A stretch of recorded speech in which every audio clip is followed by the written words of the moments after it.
Deathly Love. The Good Witch Matchmaker, Volume 3. Written by Kate Lawley. Narrated by Sonia Field. Chapter 1. She's crazy hot. Why wouldn't I want to go out with her? The guy speaking had fair hair, an athletic build, and even features. A little generic and a little drunk if the stage whisper was any kind of clue, but cute. Zelda knew because she'd scoped him out before choosing a nearby seat. Probably an alchemist, with all of their ego and arrogance. But she knew at least two cool alchemists, her best friend Kitty and her honorary uncle, so she was willing to overlook it for now. His friend, barely distinguishable in appearance, leaned close and murmured something unintelligible in his buddy's ear. The alchemist's face paled. Oh. That was all, just oh. Zelda should be used to it by now, she really should. She ducked her head and tried not to cry into her cocktail. Did everyone know? "What are you drinking?" A deeply melodic voice to her right asked. Zelda perked up. Turning in the direction of her possible salvation, she plastered on a practiced, flirty smile and said, "The last word. It's a gin cocktail." She was about to move on to stage 2 and flip her hair flirtatiously when she got an eyeful of Mr. Deeply Melodic. Thin, tall, freckles, glasses, gingery red hair. So-so on Zelda's rating scale. Oh, and a normal. Her fickle mood swung back to its previous depths. No magic meant off limits. That was one of her rules. Although really there weren't many of her original dating rules left. She was down to alive, a member of the magical community, not old enough to be her dad, and reasonably attractive. She swallowed a mouthful of her drink. Her standards really had fallen. Her list of must-haves had changed over time to become a scant listing of minimum requirements and exclusions. She drained her drink. At least she could spot the normals. That was one of the few perks to being the Grim Reaper's kid. She could see the world exactly as it was. Magic, spells, potions, and all. Even magical folk couldn't necessarily see what she could. The one teeny tiny, almost worthless perk didn't come close to balancing out the scales. Granted, it could be worse. She wasn't the devil's daughter. But really, she wondered if most people made the distinction. She sighed, about to tell this lost little normal soul, "Thanks, but no thanks," and maybe, "Run away before the magical bar regulars cheer you up." But he was already backing away. "I'm sorry to bother you." He gave her a surprisingly attractive parting grin and said, "Excellent drink choice, though." And he was gone. Well, shoot. She didn't even get to savor her 2 seconds of false victory. She sighed wistfully. If only normals were in her dating pool. But that wouldn't be fair. She couldn't ask someone living out in the real world to step into fantasy land only to be terrified to within an inch of his life by her father. Then there was all of the explaining. Alchemists, seers, wizards. Not that they called themselves that, but that's what made sense in her head. No, that was so many shades of wrong that she wouldn't do it, even to break her 18-month-long dateless streak. She rolled her eyes, hating that she couldn't lie to herself. 18 months. If drinking coffee and chatting with a guy while they'd both waited for her favorite bookstore to open counted as a date. It had been a very pleasant conversation. She tried to think back to her last real date, but every opportunity that came to mind had fallen apart before she'd even made it to the goodnight kiss. She'd tried to hide her dark secret, but she failed every time. Every one of them found out that the skeleton in her closet carried a scythe. She sighed, leaning on the bar and displaying as much cleavage as she reasonably could while jiggling her empty glass. Where was that bartender?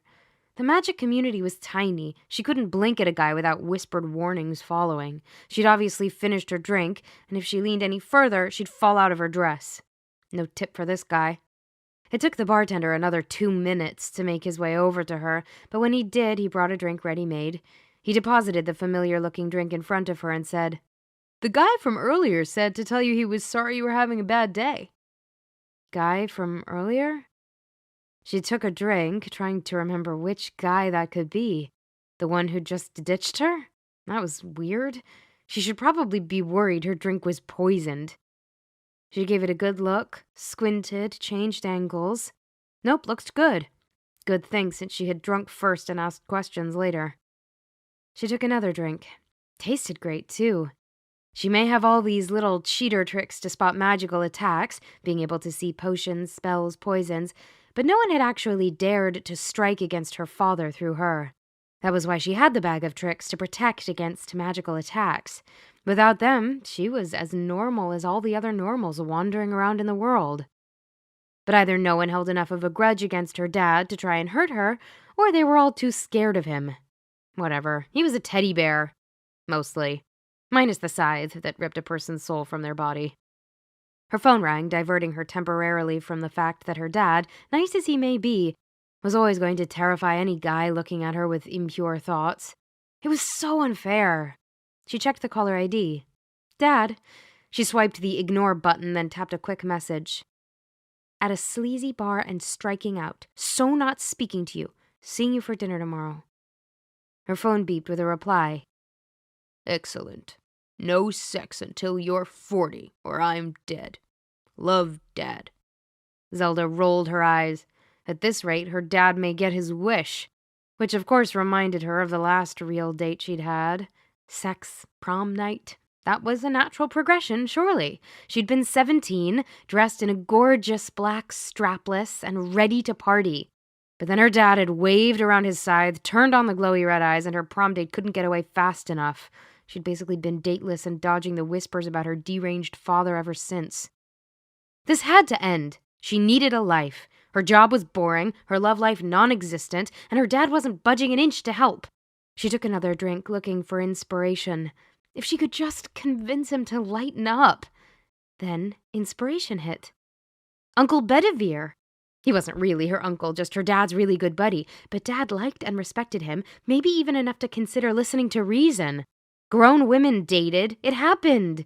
If only she, or maybe Bedivere, could convince him of that, her life would dramatically improve. It would.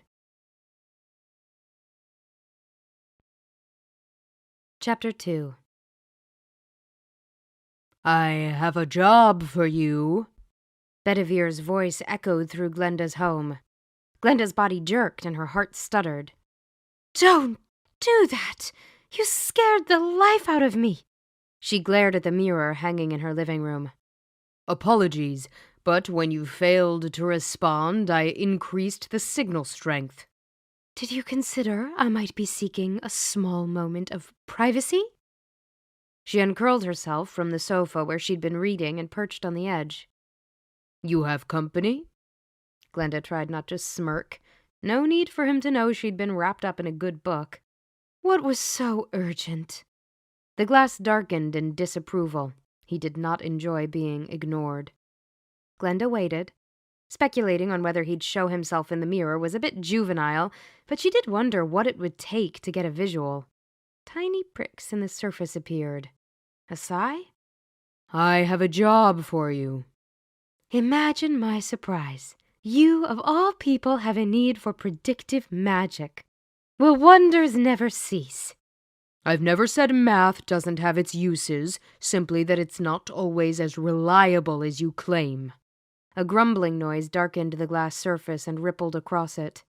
Are you interested? Glenda pulled the belt of her robe tighter, then fell back on the sofa cushions. I'm on the edge of my seat. Tell me everything, darling. The Reaper's daughter needs a date. And then Glenda really did move to the edge of her seat. Oh my. Tell me everything. Chapter 3. Zelda had that uncomfortable feeling she got right before a test or an interview. That sinking feeling that all was not going as it should, and that she was inches from failure. She needed more caffeine. Even if it made her jittery, she was still convinced caffeine made everything better. And she was at a coffee shop, so it was either another coffee or an overdose of carbs and fat via some artery-clogging pastry. Before she fetched a second latte, she checked her phone. She'd arrived 5 minutes early, and it was 10 after now. Where was the mysterious Glenda? Bedivere had assured her this Glenda woman could help. According to him, she was some kind of matchmaking whiz, a seer probably, though Uncle Bedivere hadn't said. He had, however, made it sound like her help was a done deal, and yet the meeting Glenda had proposed felt like an interview. Zelda suspected that the matchmaking Glenda would quiz her, discover her parentage, and fly out the door. She glanced at her phone again. 15 after. Or Glenda had already predicted the difficulties, something a seer surely could do, and was a no-show. It looked like the awesome power of Dad's reputation had struck again. As she studied the customers in a last-ditch attempt to spot the elusive Glenda, a familiar face entered the shop. Ginger Boy from the bar a few nights ago. He smiled when he saw her and gave her a friendly wave. She smiled in return because it was impossible not to. He was that kind of guy. He approached her table wearing an easy smile. "Hey again." She almost wished she wasn't meeting someone. He seemed nice enough. She gave herself a mental shake. No normals. She only had a few requirements left on her list, and that was a big one. A huge one. "Hey." She hesitated for a split second before asking him to join her. "Sure. Can I get you something?" She tipped her full latte at him. "I'm good. Besides, don't I owe you a drink?" "Not at all. I'll be right back." While her new red-headed friend fetched his drink, she decided it was just fine to have lunch with him, even if he wasn't normal. It wasn't like she wanted to go out with him or was crazy attracted to him or anything, so she wasn't breaking any rules. When he came back, he had a mug rather than a takeout cup, and she hadn't noticed when he'd walked in, but he had a laptop bag slung over his shoulder. He set his coffee on the table and his bag on the ground, and then stuck out his hand. "I'm Mark." "Zelda." When she shook his hand, she couldn't help noticing that he was one of those guys who had big hands, but managed to neither squeeze her fingers lifeless nor make her feel like the fragile butterfly that she certainly wasn't. It must be a bit of a trick, because so many guys couldn't manage it. "You're working?" "That was the plan. This is a regular spot of mine." "I see." Zelda had a niggling sense of unease. "How often is regular?" 3, maybe 4 times a week. But since you're stalking me, I thought you knew that." "Cute. This is my first time here, but I'm not on stalking duty, not today. I was supposed to meet—" Zelda hesitated just a beat. "My uncle's friend." That had been amazingly not slick. It had been a while since she'd had a personal conversation with a normal. She wasn't that close with her work colleagues. "Since stalking is a serious crime, I'm glad to hear that. So the uncle's friend was a no-show?" "Annoyingly, and she doesn't have a cell." Mark cocked his head and generally looked like she'd just told him the earth was flat. "That's a little crazy." "I know, right? Who doesn't have a cell phone? Even—" She did it again. She'd almost blurted out witches. Seer, alchemist, wizard, those were her words. Witch was the broader and more accurate term for people with magic. The taboo word had been on the tip of her tongue, and this was why she didn't date normals. Forget dating, she couldn't even have a conversation with one. "Sorry? Even what?" Blue eyes. He had blue eyes. Not the startling, piercing kind, not the pretty, jealousy-inducing kind, and not the kind she would probably normally notice. Grayish-bluish. And kind. Mark had kind eyes. And she was losing her mind. Even an old lady. Not that I know how old she is. We haven't actually met before, but she's a friend of my uncle's, and he's old. Her mind and her tongue needed to sync up soon, or she was going to be in trouble. A normal didn't need to know she suspected Uncle Bedivere of living well beyond normal human years. "That's an epic fail, late to a first meeting." His eyes crinkled at the corners, the only hint that he might possibly be laughing at her. Thank goodness, better he find her amusing than of questionable mental competency. She had to remind herself that would be the result if she slipped. Witches, ancient uncles, and magic were no-go topics. How hard could that be to remember? His eyes were still laughing. "You're humoring me, aren't you?" Zelda asked, trying to cover for her long silence. "A little bit. She probably got held up in traffic. I-35 can be unpredictable at any time of day." Zelda sighed, dramatically of course, and lifted her chin a few degrees. I'll forgive her, if I must. Then she dropped the drama and said in a more normal voice, assuming she ever shows up. After glancing at her phone, she added, She's about half an hour late. Mark pulled a card out of his bag and flipped it over. While he scribbled on the back, he said, It looks like you've been stood up. He handed the card to her. I've got a project that's due later today, so I have to get some work done. But I'd love to meet up for coffee sometime when you're not stalking me and I don't have a deadline. He was so self-assured, so easygoing. She knew she should say no. He didn't make her pulse race, and more importantly, he was a normal. But she found herself taking the card, and without analyzing the why or how, saying, That sounds great. Chapter 4. Glenda removed her reading glasses and set them down next to the cash register. She'd flipped the Good Witch's sign to closed a few minutes earlier, so she wasn't concerned about a patron walking in. Out of habit, she double-checked that no passers-by lingered near the shop windows where they might catch a glimmer of the coming magic show. All clear. She flung her hands outward and spread her arms wide.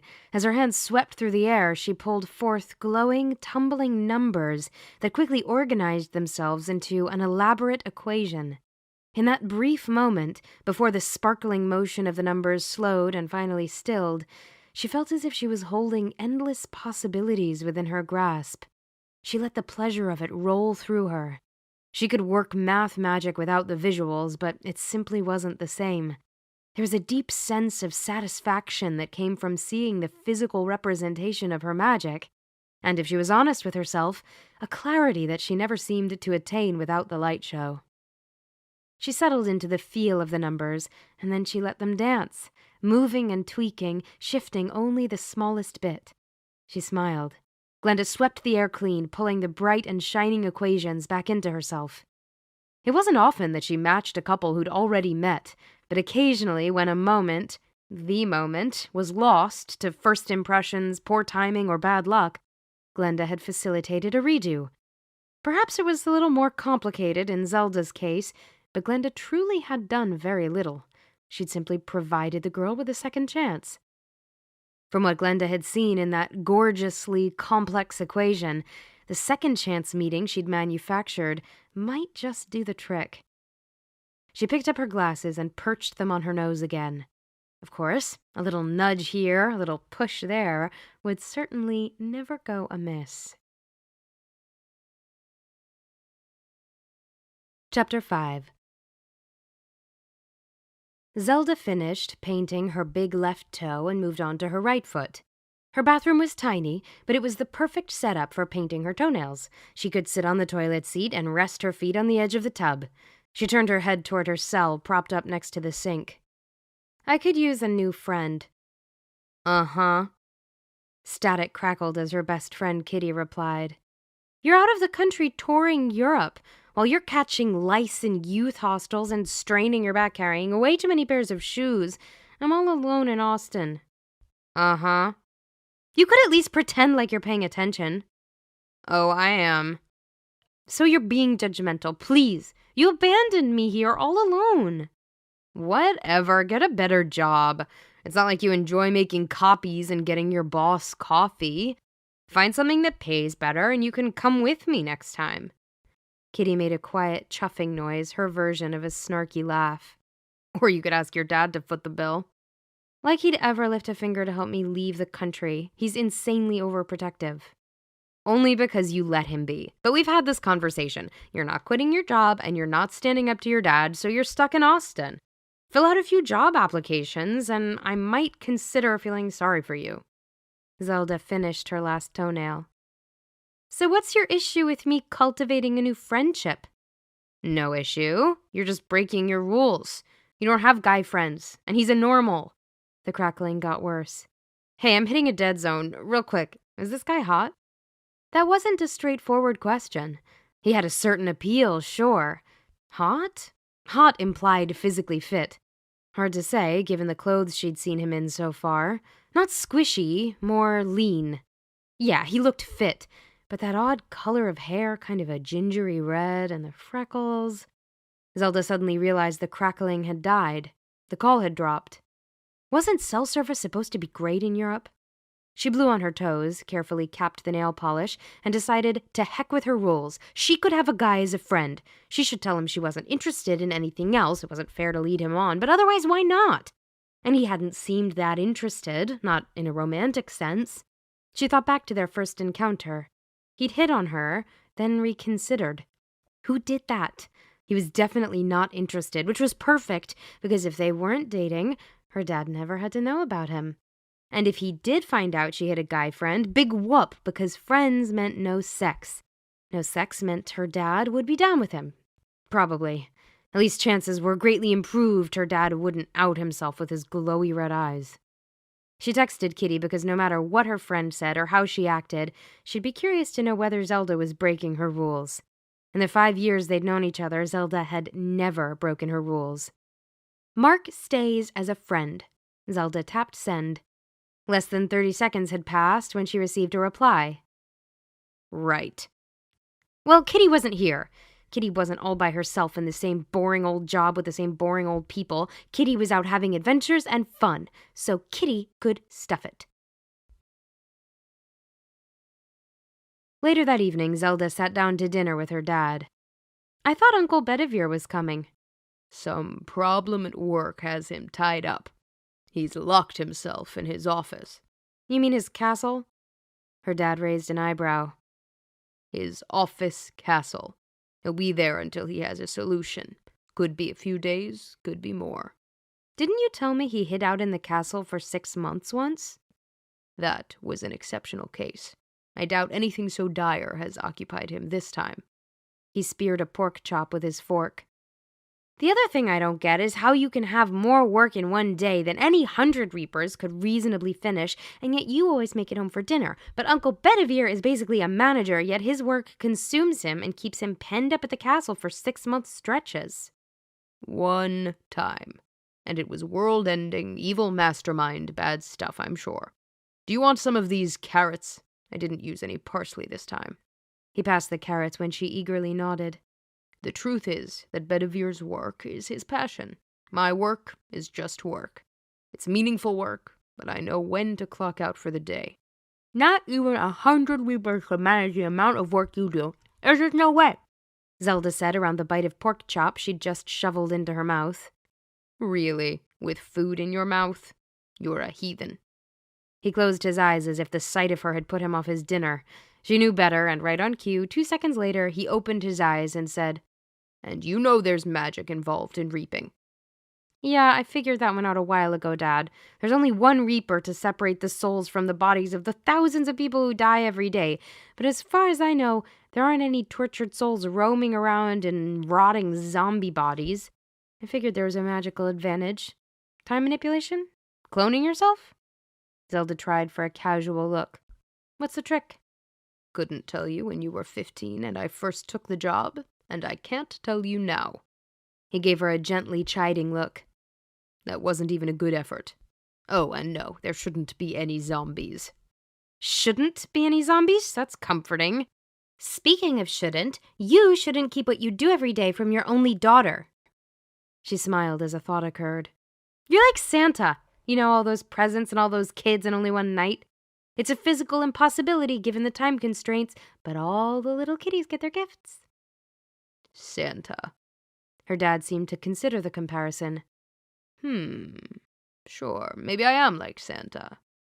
Zelda raised her eyebrows. Metaphorically, Dad, because you know Santa isn't actually real. Oh? Are you sure? He gave her one of those I know things you can't possibly imagine smiles. Don't start. I'm not taking the bait. When I was 8, maybe. And pass the potatoes, they look divine. Her dad passed a ceramic bowl piled high with creamy, whipped, buttery carbs. As she scooped a mountain of spudly goodness on her plate, she couldn't resist asking, How are you not horribly fat? I mean, seriously, Dad. You're old. Your metabolism has to be creeping along at the speed of a decrepit tortoise. I'm 47, and you're an ungrateful child. Who talks to their dad like that? Zelda laughed when she looked up to reply and saw him poking and pinching at his midsection, probably looking for the first signs of middle-age spread. He didn't bother to comment, just started in on his mashed potatoes, and he applied himself to the task with a single-minded purposefulness. After he'd eaten at least half of them and a good portion of his pork chop, he said, "Bedivere said you were going to meet up with one of his buddies for coffee. Missing Kitty?" "I wouldn't be if you'd loaned me the money to go with her." She wrinkled up her nose and then said, "I know, it's not a loan if you can't repay it." "You need a better paying job." He set his fork down. "Forget the pay. You need a better job, full stop. Your boss treats you like an intern, and you can't stand most of the people you work with." Zelda considered his comments. It was only fair, since he was making an effort to be reasonable, much more so than usual. His face wasn't even turning funny colors. "It's not that I don't like everyone at work. I just don't really know them. Working with a bunch of normals means we don't have a lot in common. And you know that I basically am a glorified intern." Her dad's eyebrows drew together. "I dislike that word, normal. You do remember that you don't have any magic, that you're a—" He looked up at the ceiling as if asking for divine intervention. She was pretty sure his relationship with God, whatever it had been before his reaping gig, had been altered significantly and permanently since taking on the position. Being intimately involved with that much death, she couldn't even imagine. Maybe there was some other deity, one who helped keep mischievous children in line, that he liked to check in with. His lengthy and silent conversation completed, he turned his gaze back to Zelda. "You're a normal, except for that handy detection capability. I'm basically a normal when I'm not on the job. Don't forget that." "I couldn't forget where I come from, Pops. Remember? My standing monthly lunch date with Mom?" Your mother. She can yank anyone right back into reality. Even you. That is one of her special skills." Her dad managed not to say much that was negative about Mom. He'd always been that way. She loved her mother, and she loved her dad.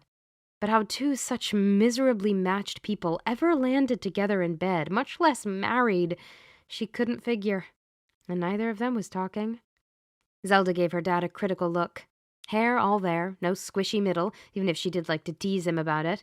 Tallish, but terrible clothes. Kitty swore he was hot for a dad, but really she couldn't see her dad that way. "Do you ever consider getting out there again? Dating? Maybe getting married again? You're not bad looking, and guys in their 40s have a lot of opportunity these days. Or so I hear." More like saw. That was one group of normals that hit on her more than any other. But she didn't date guys old enough to be her dad. Ew. And that didn't even take into consideration that they were always normals. He raised an eyebrow. "So you hear, huh? I can't believe guys my age are chasing around after you." "Welcome to the real world, Dad. But you're evading. Do you ever consider it, if you found the right woman and all that?" He was looking at her, but he definitely wasn't seeing her. What she wouldn't give to know what was floating through his brain right now. He blinked. "Yeah, I do." The thoughtful look vanished and he wagged a finger at her.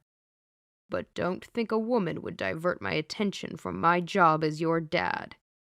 To intimidate any guy who even thinks about copping a feel? She couldn't help a little snigger. "No, to meet the men you date, and to make sure they treat my little girl right." "Great, Dad. How about I actually date someone first, then after, I don't know, maybe a year or so, I bring him around for you to intimidate?" "Any halfway decent guy isn't going to be worried about what your dad does for a living." He waggled his eyebrows at her. "Even if it's reaping." "So you say." She shoveled potatoes in her mouth. If that were true, why did every eligible male within a 5-mile radius of her freak out about her dad's job? And if it really were true, then either she wasn't meeting any halfway decent guys, or she simply wasn't worth the bother of her scythe-toting baggage. That thought put her off food, even pork chops and mashed potatoes. She pushed her plate away. "I think I'm done, Dad. Mind if I take care of a few things before I tidy up the kitchen?" "No problem." He picked up the bone and stripped off the last bit of meat. "By the way, you've got something light planned for dinner tomorrow, right? I might have gone a little overboard with the butter tonight." She laughed. "You are getting some squish, aren't you, old man?" He kept working on that bone, and when he was done, he said, "Either way, you want me fit for my possible future love life, right? Maybe a good salad for dinner tomorrow." "Will do. As she wandered up the stairs, the second story was her part of the house, she couldn't help but wonder how she'd really feel if her dad managed to get out in the world and have better luck dating than his 23-year-old daughter. By the time she'd hit the top, she had a plan. She needed to get out more, meet new people, normals, magic, whatever. Maybe volume was her issue. An insufficient number of people meant she wasn't getting enough practice or exposure. She hadn't gotten out enough lately. She knew exactly where to start. She rummaged through her purse until she found the card Mark had given her earlier that day. Mark Lustig, consultant. She hadn't bothered to read the card before now. It also had a number on the back labeled personal cell. She flipped the card back to the front. There was a phone number and an email address. Why write personal? Wasn't writing a number on the back of a card a clue that it was his non-work number? This Mark guy was different. Different from other people she knew and therefore unique, or just different weird? She didn't know yet, but either way, he was a start. She flipped the card so she could see the scribbled number, his personal number, and then tapped it into her phone. There was a smile on her face when she hit send. Chapter 6. Mark was dressed in jeans and a t-shirt. He hadn't seemed to take offense when she'd asked him out for coffee in a platonic way. She'd started to explain that she was interested in getting to know more people, but he'd interrupted and said she needn't explain and that he'd love to get a coffee with her. From his clothes, he'd taken her platonic comment seriously. He wasn't trying to impress, though he didn't look like he'd just mowed the lawn either. He'd even let her buy her own coffee, though he hadn't tried to hide his amusement as he'd agreed. And then he'd bypass the couches for a small table in the corner. He'd ordered an Americano, and she'd ordered a white mocha with 1 pump of chocolate and skim milk. She couldn't help thinking that said something about each of them. It was Kitty's theory that everyone had a soul drink. Kitty's was a spicy mocha. Kitty was confident, bold, and unafraid to be different. So maybe there was something to her friend's theory. Usually Zelda just shrugged off the soul drink theory, because really, who wanted to be a white mocha with 1 pump and skim milk? So, let me get this straight, Mark said. Basically, your best friend is out of town. Out of the country. She's traveling in Europe. Zelda sipped from her drink and wanted to sigh in contentment. Yeah, probably her soul drink. So what if her soul drink said she was fussy, a follower, and unoriginal? It tasted divine, and Kitty was full of it. Your best friend is out of the country, and you couldn't go with her because you're too broke, and you've decided you need a replacement for... How long is your friend gone? 3 months. She's able to telecommute, so she's working, traveling, and vacationing. Zelda gave him a disapproving look. And I never said I was looking for a replacement. I just need to meet more people. Because your friend is out of town. Zelda frowned. When you say it like that, you make it sound bad. He gave her one of his easy, charming smiles and lifted his hands. I'm not judging. Do you have a strategy? A strategy? He acted like she was planning world domination. She just wanted to meet a few people, make a few new friends. Probably more like new acquaintances than friends, given her secret magic life. She was ready to embrace friendship, acquaintanceship, whatever, with normals. Heck, she was here, having coffee with Mark, and he was a normal. Her confusion must have shown on her face, because he added, A strategy such as joining a club or a sports team? Sports? She blinked her long, not entirely real, lashes at him and tapped her beautifully manicured nails on the table. I don't do sports. No need to mention her complete lack of coordination. Let him think she was worried about chipping a nail. I figured I might just get out more. Isn't that how regular people make new friends? I don't know if I'm regular people, but let's assume I am, or that I at least know what regular people do. He was making fun of her, but before she could call him out, he said, Hobbies, sports, church, volunteering, those are all good options. Anything that involves a group of people. Church might be problematic. My family has some baggage that might make choosing a church complicated. There are all sorts of inclusive churches. He tilted his head as if he were inspecting a bug, but the look faded and his usual open, easy expression returned.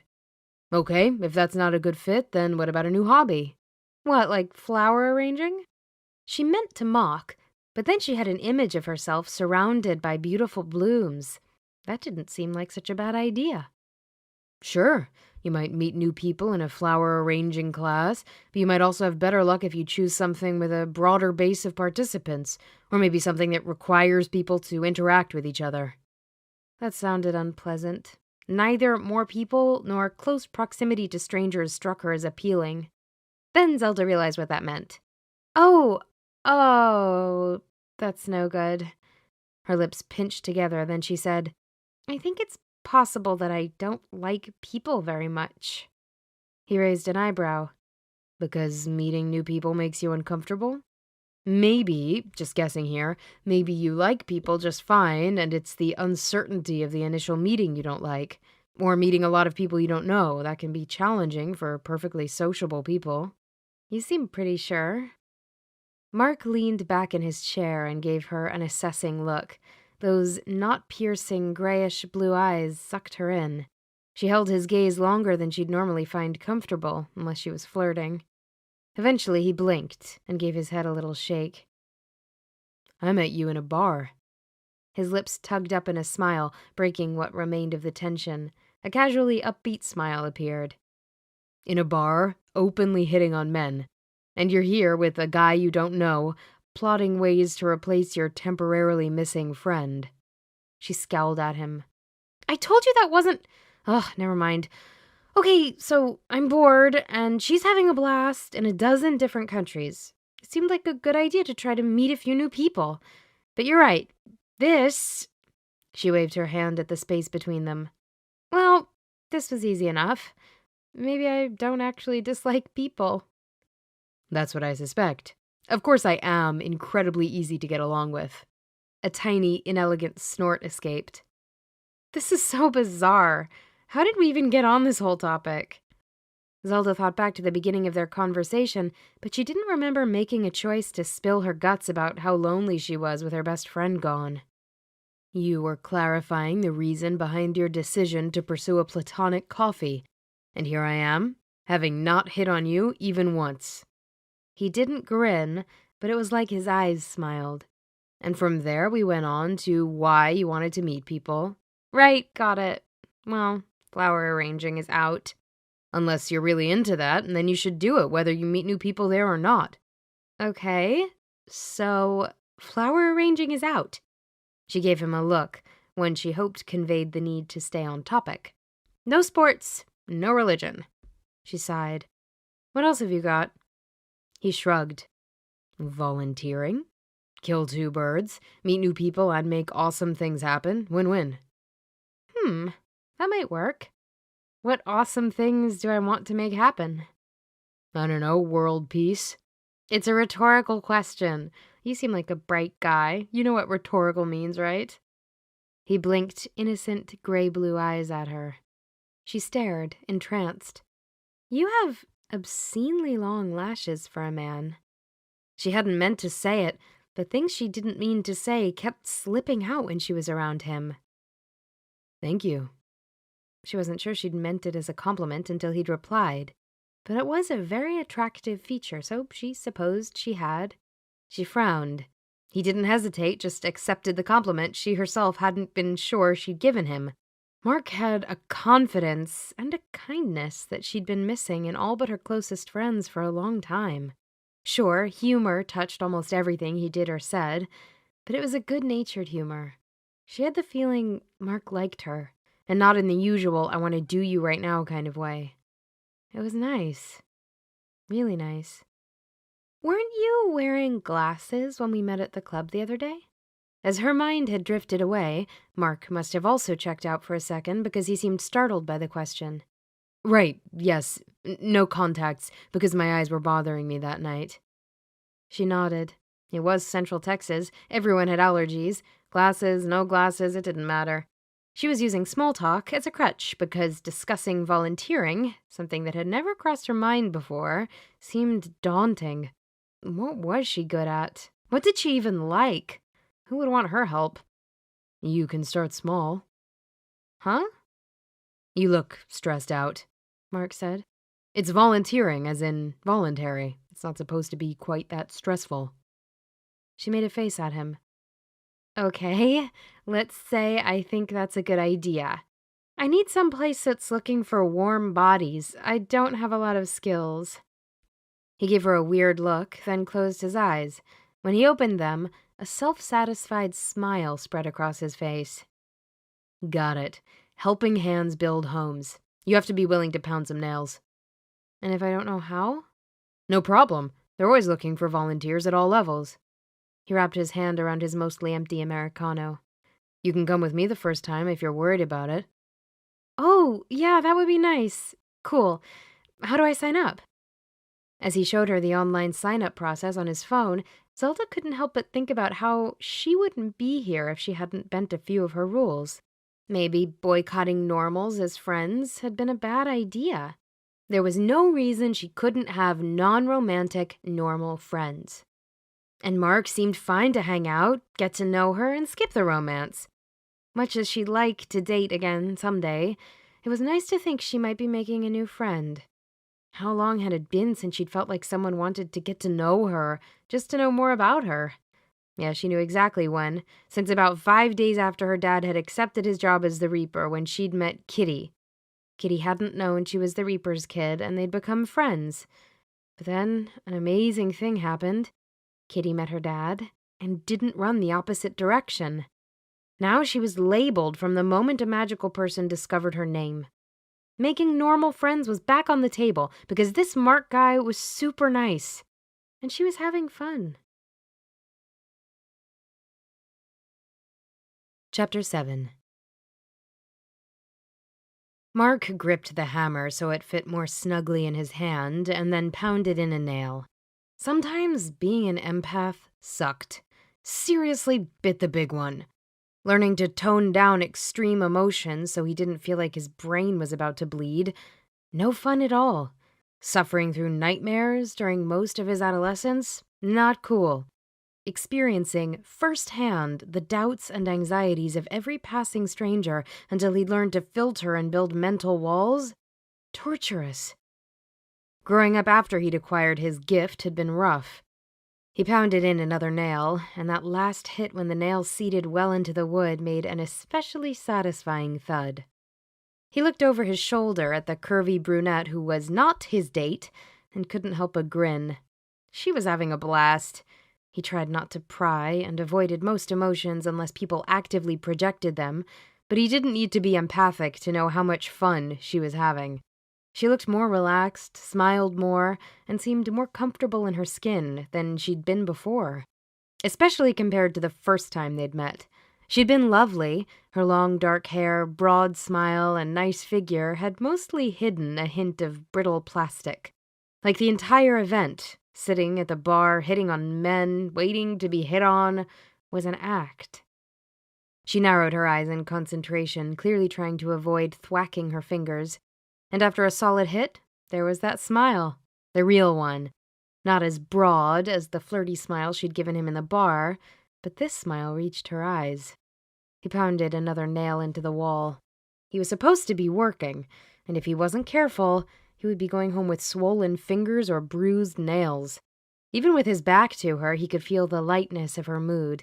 She was that comfortable, that happy. He grinned. Sometimes being an empath was okay. Zelda was an anomaly so far as his empathic skills were concerned. He had to try a little harder than usual to block out her emotions. Something about her had his mental antenna zeroed in and on high alert. He had enough experience with beautiful women to know it wasn't just because he found her attractive. He found that directing his full concentration to the task at hand let her signals fade into white noise. His intent concentration might explain how time had sped by and lunchtime had crept up on him. "Hey!" Zelda's voice came from just inches behind him. Mark pivoted to face her, hammer still in hand. "Hey, I think you got a little sun."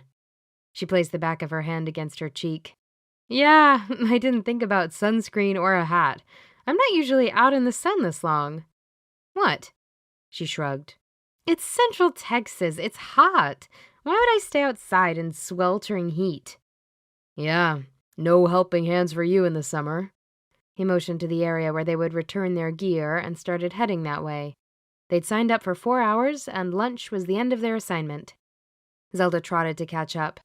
Again, it's Central Texas. When is it not summer? Not true.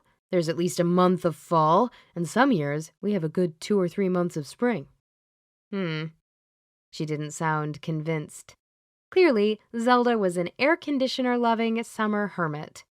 After she returned her hammer and apron, she said in a quiet voice, "This would be faster with a nail gun." Not quiet enough, because the volunteer collecting their tools said, "And you're trained on how to use a nail gun?" He smiled kindly, so the question didn't sound as snarky as it might have. Zelda pointed a finger at him and said, "Excellent point, sir." The volunteer winked at her. Mark did a double take. Who winked? Maybe it was an involuntary tic. "Thanks. We'll see you next time." Not that he knew the guy. It was just something to say, so he could politely leave and take Zelda with him, preferably before the volunteer hit on her. They walked in silence down the driveway before Zelda spoke. "That guy was hitting on me, right?" "Weirdly and awkwardly, but I think yes. Are you into retirees?" Zelda paused and looked to the right. "I think I'm parked that way." No, that's actually on my dating list. Cannot be old enough to be my father." "You have a list?" "Of course, every girl has a list, whether she admits it or not. It could be something simple, like must be kind to children and small animals, cannot be a convicted war criminal, and must bathe with some consistency." Mark laughed. "I think that most people fulfilling item 1 would automatically fulfill item 2.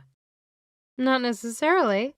And you have to admit, I make a valid argument. There's always something that's a deal killer and something that is a must-have." "Conceded. How about I take you to lunch and you can tell me what your deal killers are?" A spike of anxiety pierced the pleasant white noise he'd managed until that point. Odd. He'd hardly pressured her, and lunch wasn't a date. Okay, lunch wasn't always a date. Mark quickly added, "Or not?" He shifted away a few inches to the left, the direction of his parked car. "That's incredibly annoying." Mark shifted his weight back and met her eyes. "Sorry, what's annoying?" She frowned at him. "You ask me something and then don't let me answer. It's really annoying."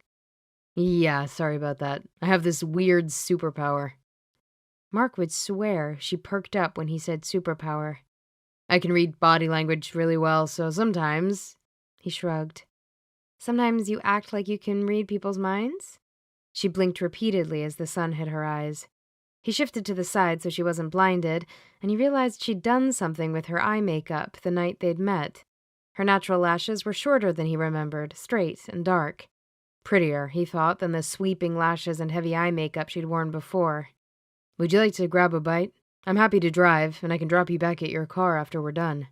And surprisingly, she said, "I would love to." "So, about that list?" Zelda fiddled with the straw in her iced tea, avoiding Mark's question.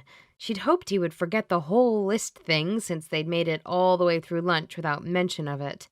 When she thought about how that list had changed over the last few years, tracking her hopeful and naive dreams of stumbling across the perfect man to her current and somewhat less ambitious stance, it was embarrassing. "Unless you'd rather not discuss it, I didn't mean to pry." She almost growled. By the look on Mark's face, a grumble or two might have slipped out. Mark raised his hands. "Sorry, it's hard not to respond. You're really easy to read." "Seriously, though, people are complex, meaning we can experience more than one emotion at the same time." She gave him a significant look. "Let a girl get to the tail end of a thought, maybe?" Mark's lips twitched, but his relaxed posture didn't change. She didn't seem to fluster him nearly as much as he did her. Also annoying. Since he was now patiently waiting for her response, it seemed rude not to share. "All right, then. It's pretty short. Alive. Not old enough to be my dad. A physical appearance I could be attracted to. And—" She tried to think of an innocuous version of magical. "Someone with shared interests or history." He quirked an eyebrow as she quickly added the last item. He didn't mention her hesitation, just said, "Alive, huh?" Good to know where you stand on the whole zombie question. She pressed her lips together and nodded. Everyone should give the zombie apocalypse serious consideration. I won't date the undead, zombies included, no matter how desperate I may be or how charming my prospective rotting suitor. And I've got a zombie apocalypse survival plan. Charming zombies. I'm not sure that's a picture I can wrap my head around. Mark seemed to consider the idea. No, sorry. As for your other requirements, of course the age restriction I knew about.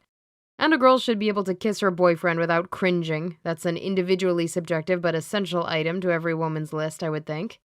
He stopped in that deliberate, unhurried way of his, then picked up again. Shared interests. I get it, it's just broad. What exactly are the interests that this mystery man should be sharing with you? She almost said flower arranging, but stopped herself. He'd been open with her and deserved more than a flippant response. I guess it's less about interests than shared culture. A guy who's from the area, doesn't like the heat, and believes in zombies. Is that about right? Sure. Or is familiar with the area, and happy to stay local for the foreseeable future, and is okay with me not liking the heat. Oh, but the zombie thing, that's a deal killer. So really what you're saying is that this guy has to be down with the existence of zombies. The rest is secondary. She laughed. Okay, if you say so. She looked him up and down and then said, I bet you're prepared for the zombie apocalypse. You look like the type to be prepared for just about anything. He tensed, only for a brief moment, but she was sure.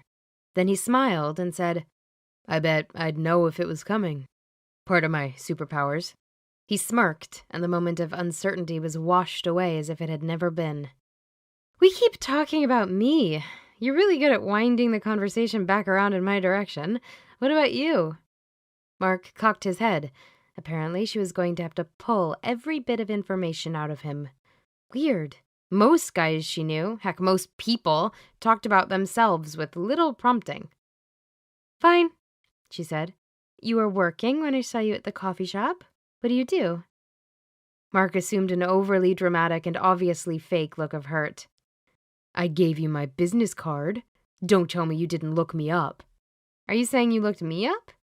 His lips tipped up a little more on the right side, giving his smile a boyish charm. I didn't have your card. He spread his hands wide. No way to cyberstalk you. And again, you have avoided revealing anything about yourself.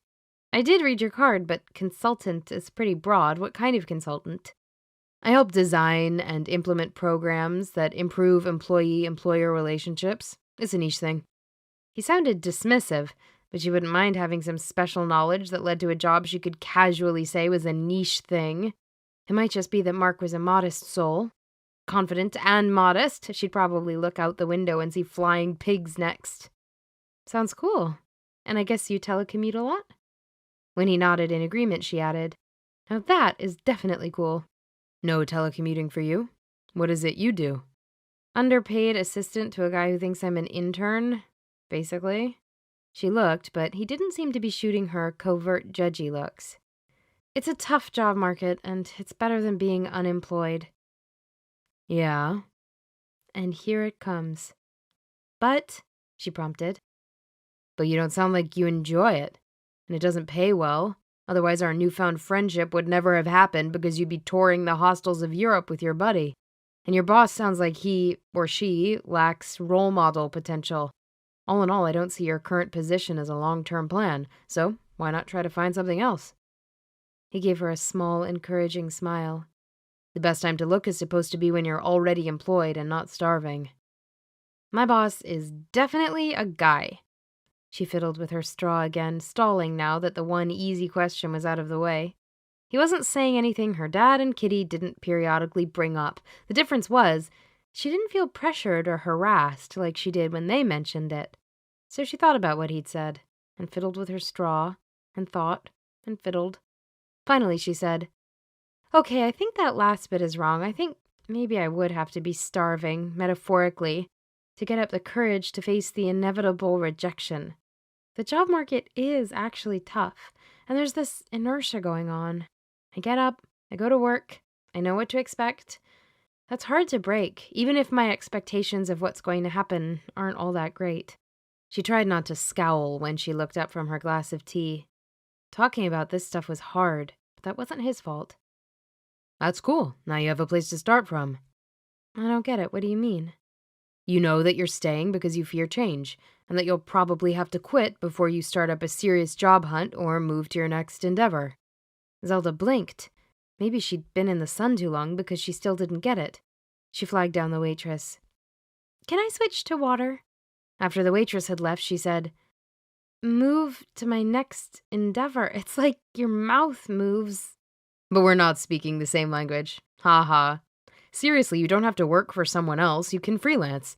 You can start your own business. You can get a part-time job and freelance and start your own business. He leaned forward a little.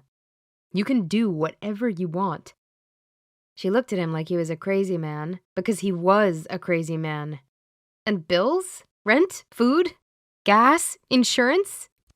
If you're interested, I can help you put together a spreadsheet. He eased back against the booth cushions. But really, that's not the first step. What do you want to be when you grow up? What's your dream job? Whether it's a certain kind of work, a certain income level, a certain working environment, or a little of all three.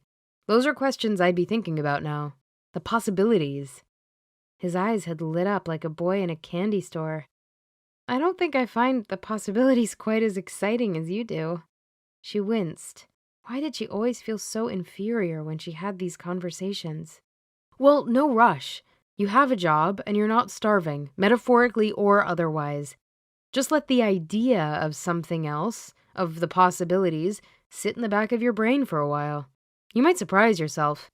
And if not, then maybe it's time to think about how to make the job you do have a little more enjoyable or rewarding. She curled her lip and her shoulders slumped. Ugh, it all sounds like so much work. Right. Or you could just make inertia your best buddy. That works too. Uh-huh, I knew the judgy would pop up at some point, and there it is. He laughed and shook his head. I'm not judging. It took me 5 years of crappy jobs to figure out what I wanted to do. Zelda squinted. I don't suppose you have especially good genes and are actually as old as my dad, are you? Because you seem freakishly together for the age you appear to be. Would it matter? He raised an eyebrow at her. We're just friends, so your list doesn't apply. She rolled her eyes. 28. Happy? Or would you prefer proof? He reached for his wallet. Cute. When his hand stopped, she said, Oh, don't let me stop you. You'll need that to pay for lunch. She smirked. You're the one with the fantastic job, remember? He didn't blink. In fact, he looked quite pleased to pick up the tab. Chapter 8. Zelda set her phone down next to her plate of scrambled egg whites, toast, and blueberries. She pushed the egg whites around on her plate, her dad's response to their health conversation a few days ago, and slathered more butter on her toast. No need for her to suffer just because he was worried about developing a little squish in the middle. Dad, why did you take the Reaper job? He pulled his head out from deep in the fridge to answer. What? He clutched an ancient jar of jam in his hand. Back when the old Reaper approached you, we talked about transitioning into the world of magic, the move, what the consequences of taking the job would be, both for you and for me. But in the midst of all of the talking and the preparing, you never said why you took the job. She gave him a stern look. Don't eat that. It's probably growing something. He opened the jar and eyed the contents critically. Nah, it's mostly sugar. It should be fine. Stop. Throw it away. Seriously, Dad, I'll buy some more jam, whatever kind you like. I'll get it on the way home. He said, but then he chucked the container into the garbage without another word.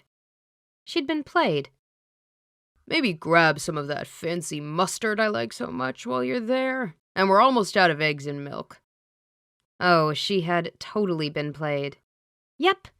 About the Reaper job? Where's this coming from? He topped off his coffee and joined her at the table. She took a bite of her buttery toast and then mumbled past the food. Thinking about a new job. Heathen. Swallow and tell me again, because I'm sure I misheard you." He dipped his dry toast in his coffee. Her dad was a cool guy, Reaper status notwithstanding, but some of his habits were seriously disgusting. She swallowed and took a drink of milk. "Who's the heathen?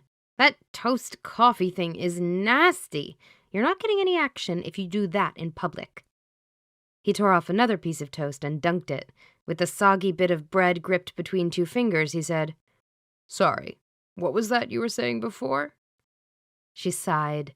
He would dribble coffee and soggy bits of toast mess all over the table until she answered, "I might, again, might, be considering the possibility of a new job." He popped another soggy combo of carbs and caffeine into his mouth. If she hurled at breakfast, it was all his fault. After chewing and swallowing, then drinking coffee that must surely have floaty bits of gross in it, he said, "Cool." He stood up and walked to the sink, dumped out his coffee, and rinsed his mug. Cool? 2 years of nagging and all he says is cool? "I've got a work thing this evening, so you're on your own for dinner, kiddo." Right, no problem. He was out the door before she could tackle the elephants in the room. He hadn't answered her question about why he became the Reaper. And her dad wasn't a secretive kind of guy. He was an open book, other than the stuff he was required to keep under wraps, all very specifically outlined in the employment contract he'd signed and she'd never seen. She'd thought he was an open book. Which brought up the second pachyderm. Dad always made it home for dinner. He never had work things in the evening. So what was this work thing? The alarm on her phone buzzed, warning her she had 10 minutes before she had to leave for work. Another unpleasantness about her job. She did absolutely nothing important or time-sensitive, and yet she was in seriously deep due if she showed up 5 or 10 minutes late. Her job reminded her of high school in all the bad ways. She shoveled a few bites of bland egg white into her mouth. She ate the rest of the butter-drenched toast as she walked upstairs to her bathroom. Mustn't be tardy, or she might get detention. Less than 4 hours later, Zelda sat in her car, her not-yet-paid-for car, in the parking lot of her office. Her former office. Her ex-office. The office that wasn't hers. She was in shock. Or maybe not shock, but maybe the aftermath of some kind of natural high. Or maybe her dad had slipped a hallucinogen into her milk that morning. She groaned, and the sky was green, and the grass blue. She had to get a grip. She wasn't making any sense. Corinne from the office across the hall walked by, probably on her way to lunch. Zelda glanced at the clock. She'd been sitting in her car for over half an hour. It wouldn't be much longer before the lunch rush made its way past her car. And unfortunately, today of all days, she had to get a good parking spot front and center. She really had to get a grip. Mostly, though, she had to get out of here. She grabbed her phone and typed in a text. Busy? Chapter 9. Zelda clutched her keys in her hand, hesitant to hand them to Mark. "You're sure you don't mind driving my car?" "As long as my car won't get towed, not at all." He held his hand out. "Really. Besides, I feel responsible."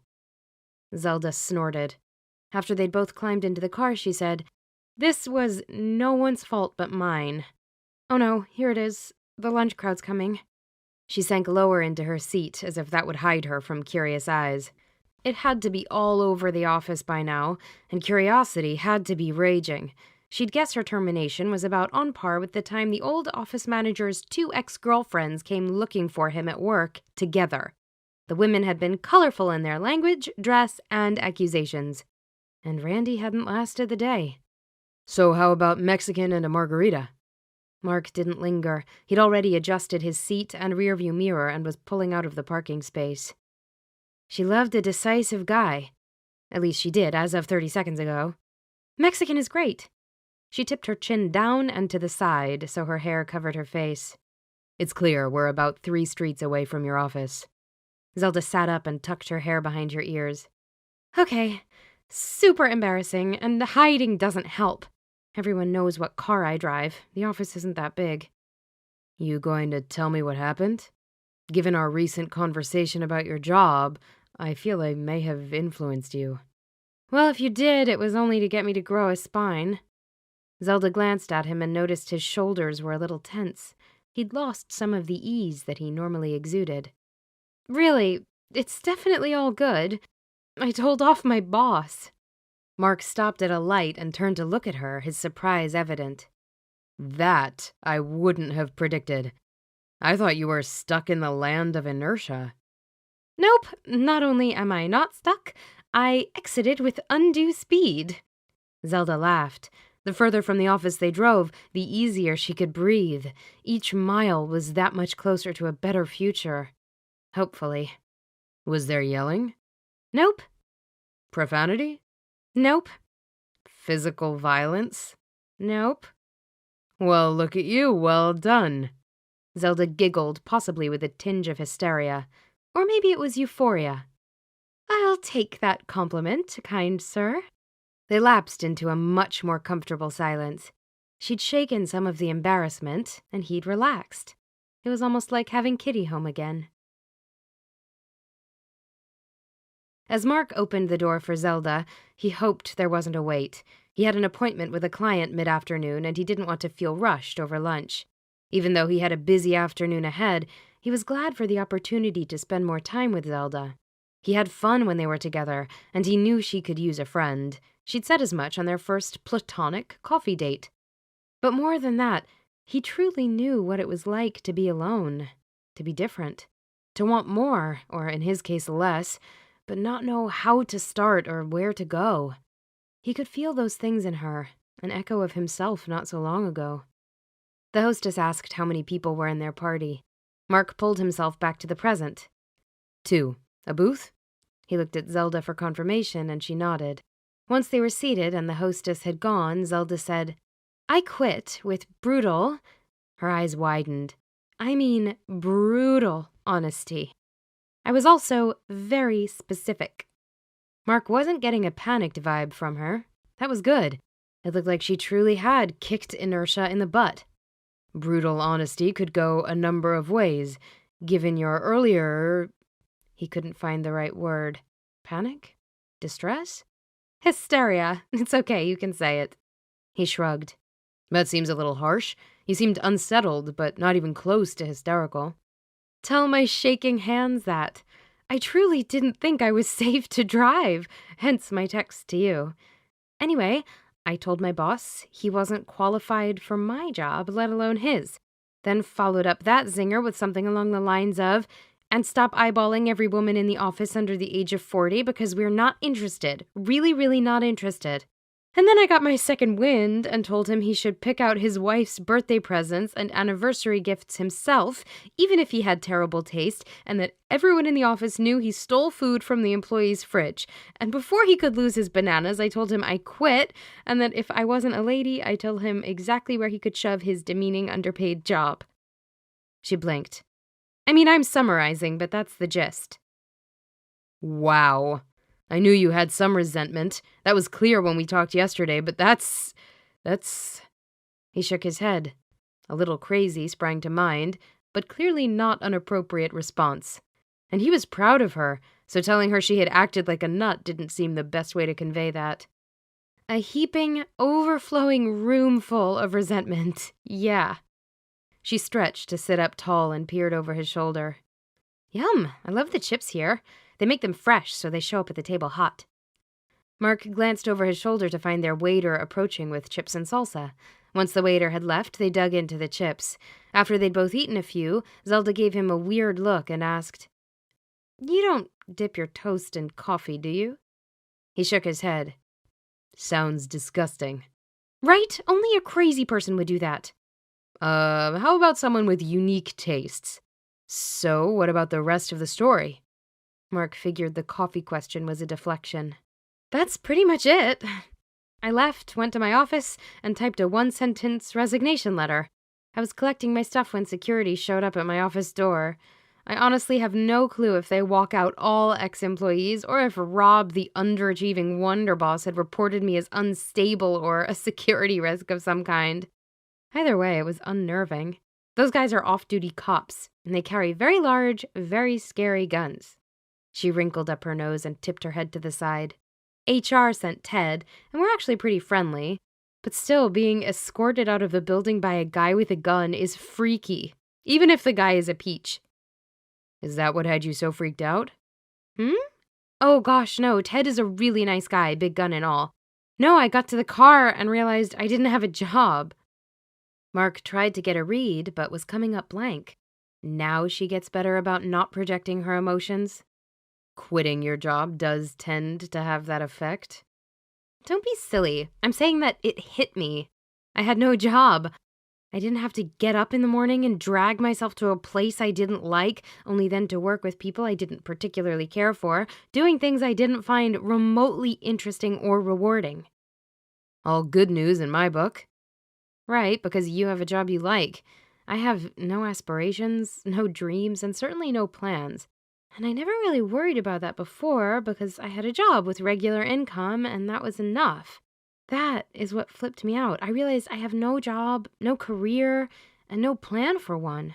And when inertia in a bad environment looks good because there is simply nothing, not even a glimmer of another opportunity in your future, that's a scary moment.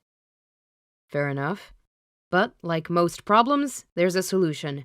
We find your career. Your calling, so to speak. Zelda opened her mouth, but nothing came out. She frowned and blew out an exasperated breath. No problem. Let's just whip up a career path for me while we eat tortilla soup. The waiter arrived on the heels of her comment and asked, "Tortilla soup! Ours is excellent if you're considering it. The cup is quite small, but many of our guests order the bowl for lunch." Zelda closed her menu with a snap. Sold! And a bowl sounds good. Beef fajitas for one. Mark saw Zelda waver, clearly tempted by the idea of fajitas. Make that for 2. Zelda changed her soup order to a cup, and the waiter left. To answer your question, yes, we are going to brainstorm, if you want to.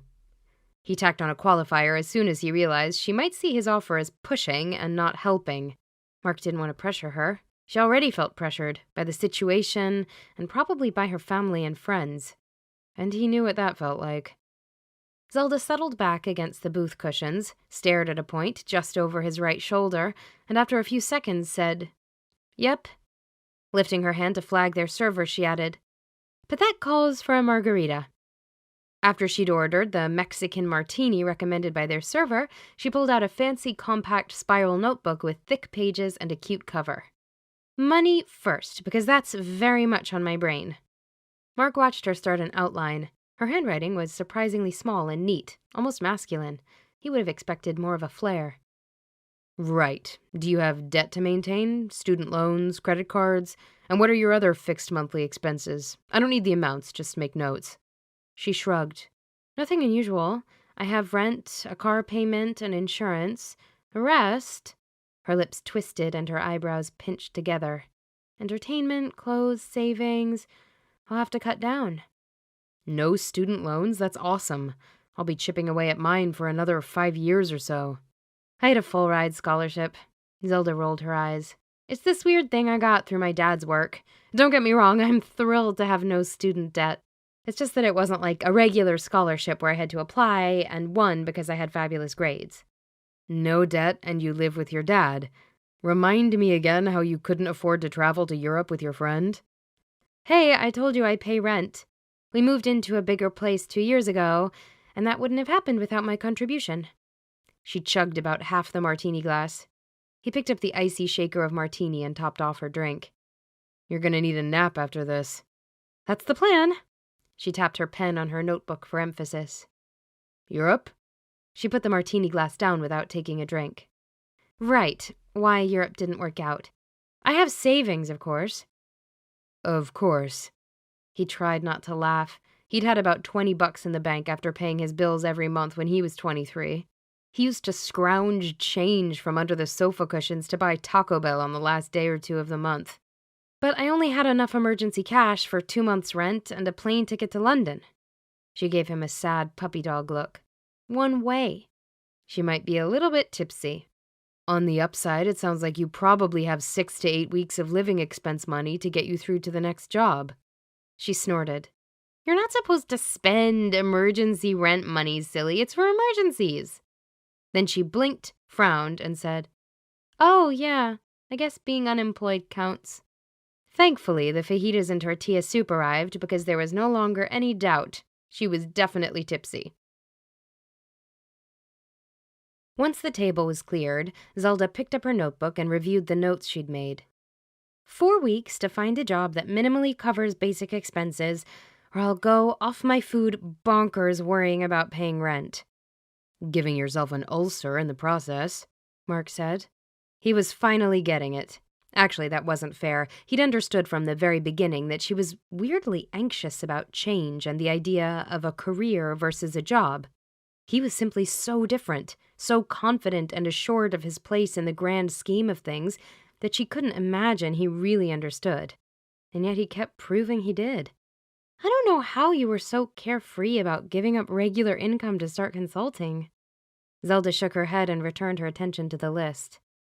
Possible fallback positions to help with rent until I can get a longer-term plan. Cashiering, since I have experience from high school and I worked as temporary help for a catering business through college. She looked up. I bet they'd take me back now. It wasn't a terrible job, and the people were fun. I'll see if I can pick up a little work from them right away, and that will make my savings last longer. Yeah, get to the good stuff. Mark crossed his arms and kicked back in his booth. She'd started jotting down ideas with a few prompts from Mark at about the halfway point of their meal.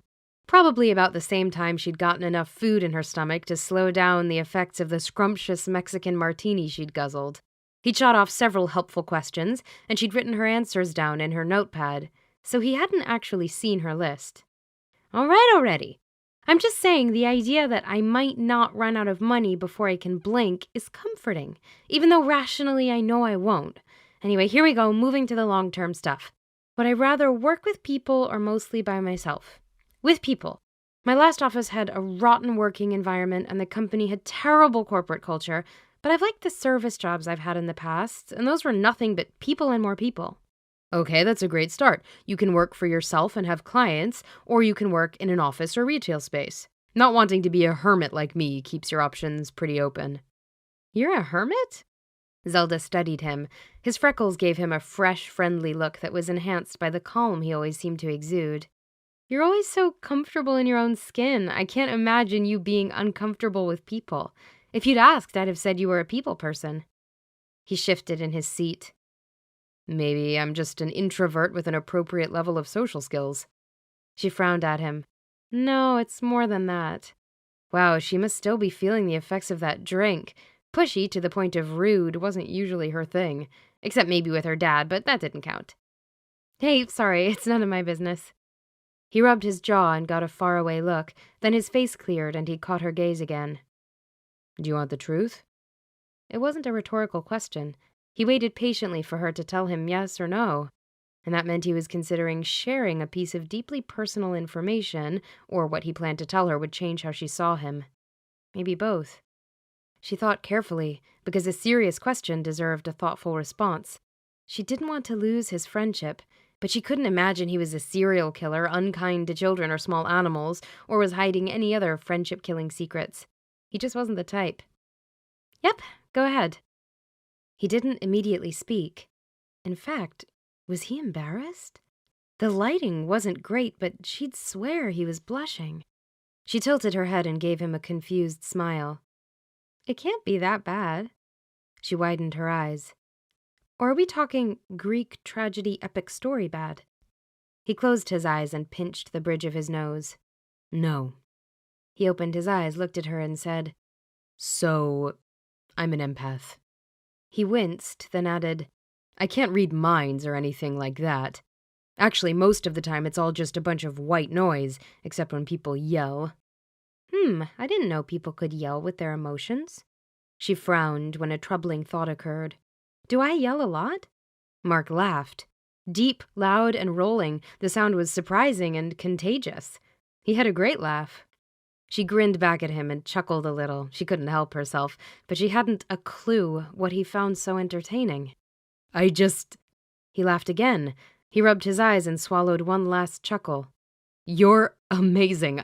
I don't tell anyone, I mean anyone, about that part of my life, because I know they'll get the wrong impression, judge me, or think I've gone off my meds. Huh. Have you gone off your meds? Zelda didn't actually know much about empathic abilities. It wasn't quite in the magical realm, so it hadn't come up. But now that she thought about it, she could see how the skill could be problematic. Overwhelming, maybe. Possibly terrifying for a young child. I wish. There's no medication that helps to block psychic empathy. That's all done with discipline and control. Practice is the only thing that helps. He shook his head again. That's it? It's really no big deal to you? That's it. Zelda skirted the reason she was so ready to accept the idea that he was psychic. She could hardly break the rules and spill the beans on the Grim Reaper, aka Dad. As for your superpower being no big deal, that depends. We're talking general impressions, no specifics? That's right, no specifics, no mind reading. Oh, and you only very occasionally yell. But it doesn't really matter if you do. I didn't lie when I told you I'm really good at reading body language. Anyone who's projecting emotions so broadly that I have to try to block them, those are people I could read without any empathic talent. So you have 2 superpowers. Cool. And also unfair. But definitely cool. Zelda caught the waiter's eye and motioned for the check. I'm buying lunch today, by the way.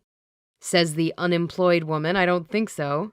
If you can play White Knight and designated driver and career counselor all in one afternoon, the least I can do is buy lunch. She grimaced. But after today, we're eating in. There's the girl I know. Seriously, though, I really appreciate you picking me up. I don't know what was going on. Not a panic attack. She bit her lip. Maybe it really was the after effects of a massive adrenaline rush. I've never told anyone off other than my dad and a close friend or two, and then only when I really thought they deserved it. I should respect the person I'm working for, right? You had a moment of bravery. Insanity, maybe. Zelda shoved a few bills under the receipt. He gave her a sharp look. A moment of bravery, followed by a little squeamishness. Happens to the very best of us. Thank you for lunch. Let's ditch this joint. I'll give you the rest of my brainstorming notes on the drive home. Perfect. I need to catch a client in a bit, and I wouldn't want to part ways without giving you some career planning homework. She just rolled her eyes when he said homework. But the fact that she could be flippant, that she wasn't working up to an ulcer thinking about it, that was a small miracle. Chapter 10. Her dad walked in the back door, late, as he'd predicted. I quit! Zelda munched a celery stick, then picked up her phone and looked at the time. I told you I was going to be late. Wait, what? Her dad stopped suddenly and almost tripped. Quit! As in, unemployed. Hey, close the door, you'll let the mosquitoes in. He reached blindly behind him and shut the back door. You quit? He chucked his keys on the table and joined her at the island in the middle of the kitchen. You gave your notice today? You could say that. Before she could explain her meltdown at work, he wrapped an arm around her shoulders and squeezed her in a one-armed hug. I'm so glad. It was due about 3 months after you started. She squished her nose up. More like 6 weeks. I just didn't complain right away. Oh, and I also picked up my old part-time server job, so I won't be late with the rent. The catering job? The one from college? When she nodded, he said, That's all right. They seemed like good folks. Yeah, Martha and Bill were always good to the waitstaff. Fair, worked hard themselves. She rolled her eyes. Unlike Rob, the worst boss ever. I'm not sure how that man still has a job. It's the company. There's not much accountability for employees' actions. If I ever have employees, you can bet I try to be a lot more like Bill and Martha. Her dad smiled in response and kissed her on the cheek, and then he headed to the fridge. What was that for? He just shrugged and said, Beer? Oh, no. I had a Mexican martini at lunch. I'm drinking water until I catch up on my hydration. He came back with a beer and a can of sparkling water.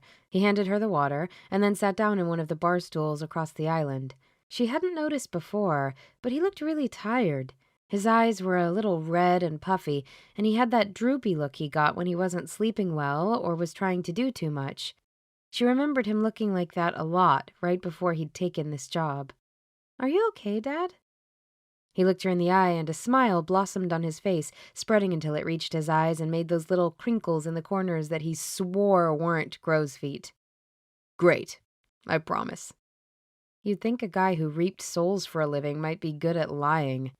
Apparently, either there was no communication between him and the recently departed, the dead were incredibly gullible, or he only told the truth because he was a terrible liar. So she let it go for now, but she'd keep an eye on him. About giving my company notice, I did that verbally and vigorously, and then was quickly escorted from the building. His eyebrows climbed. "You're just full of surprises today. What brought this all on? First you're volunteering, then you're thinking about changing careers, then you pull the trigger and quit. You're not usually so spontaneous." What are you talking about? I was saving for ages to go to Europe, a whole other continent in case you'd forgotten. That's plenty spontaneous and adventurous. He took a drink of his beer. "So, nothing particular brought this on?" he asked without quite meeting her eyes. He was so obvious. "Clearly you have intel." She narrowed her eyes at him suspiciously. "You have very good sources." She had to remember to give Uncle Bedivere a talking to. "Well, I may have heard you have a new friend. I can't imagine why you wouldn't have mentioned him." He blinked and then added, Or her, whichever." "It's no big deal, that's why I haven't mentioned him. And he's a normal, so I wasn't planning on bringing him around the house." "One time I slip and let the red eyes shine, and 10 years later," she snorted. 6. Okay, 6 years later, and you're still leveraging that same tiny little mistake. Give your old man a break." Not just the eyes, Dad. You conjured your scythe. I'm pretty sure that's not even legal. You can't just carry that thing around wherever, can you? "That's a gray area. In my own home." He spread his hands wide. "In any event, holding a grudge that long can't be healthy." Since it ruined not only my prom, but also the entirety of my dating present and future, I think I can hold a grudge. "Well, that's not true. What about this Mark guy?" You are kidding me! I'm going to kill Uncle Bedivere. Zelda wagged her finger at him. But he got that one wrong. Mark's not a date. He's just a friend. Remember? I told you he's a normal. I can't date a normal. "Why not?" He actually looked legitimately confused. Are you kidding? She started ticking off the reasons with her fingers. It seemed the proper amount of drama for the situation. 1, it's against the rules for me to tell anyone ever about your job and the whole magic thing. How can I date someone who could never hear about one of the most important events of my childhood? 2, the penalty for breaking those rules, it's really, really bad. Torture or something? Uncle Bedivere was vague about the details, but very specific about the severity of the crime. And 3, what happens to the poor schmo who catches your next red eye slip or sees your scythe appear from the ether? A normal won't just run out the front door and spread nasty rumors that ruin my dating life.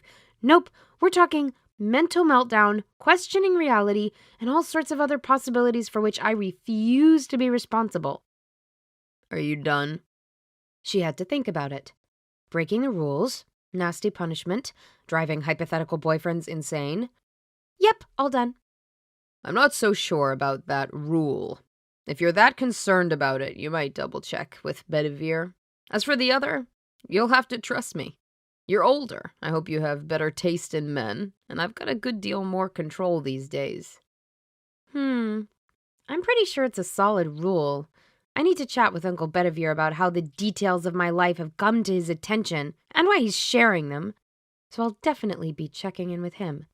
But it doesn't matter. Normals are excluded by my list. "I'm not sure I want to know." He sighed.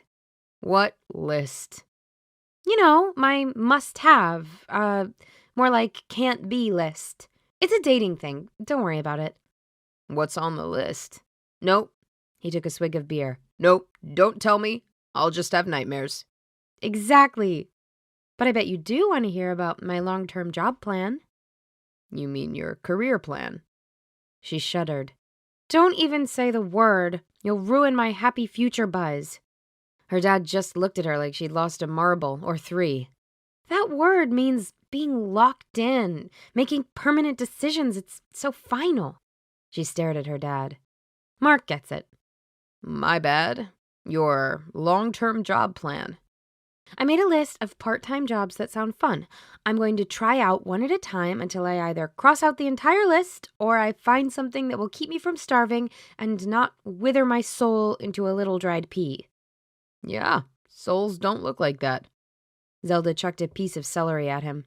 Without seeming to try or even move, he caught it in his left hand. That's so creepy.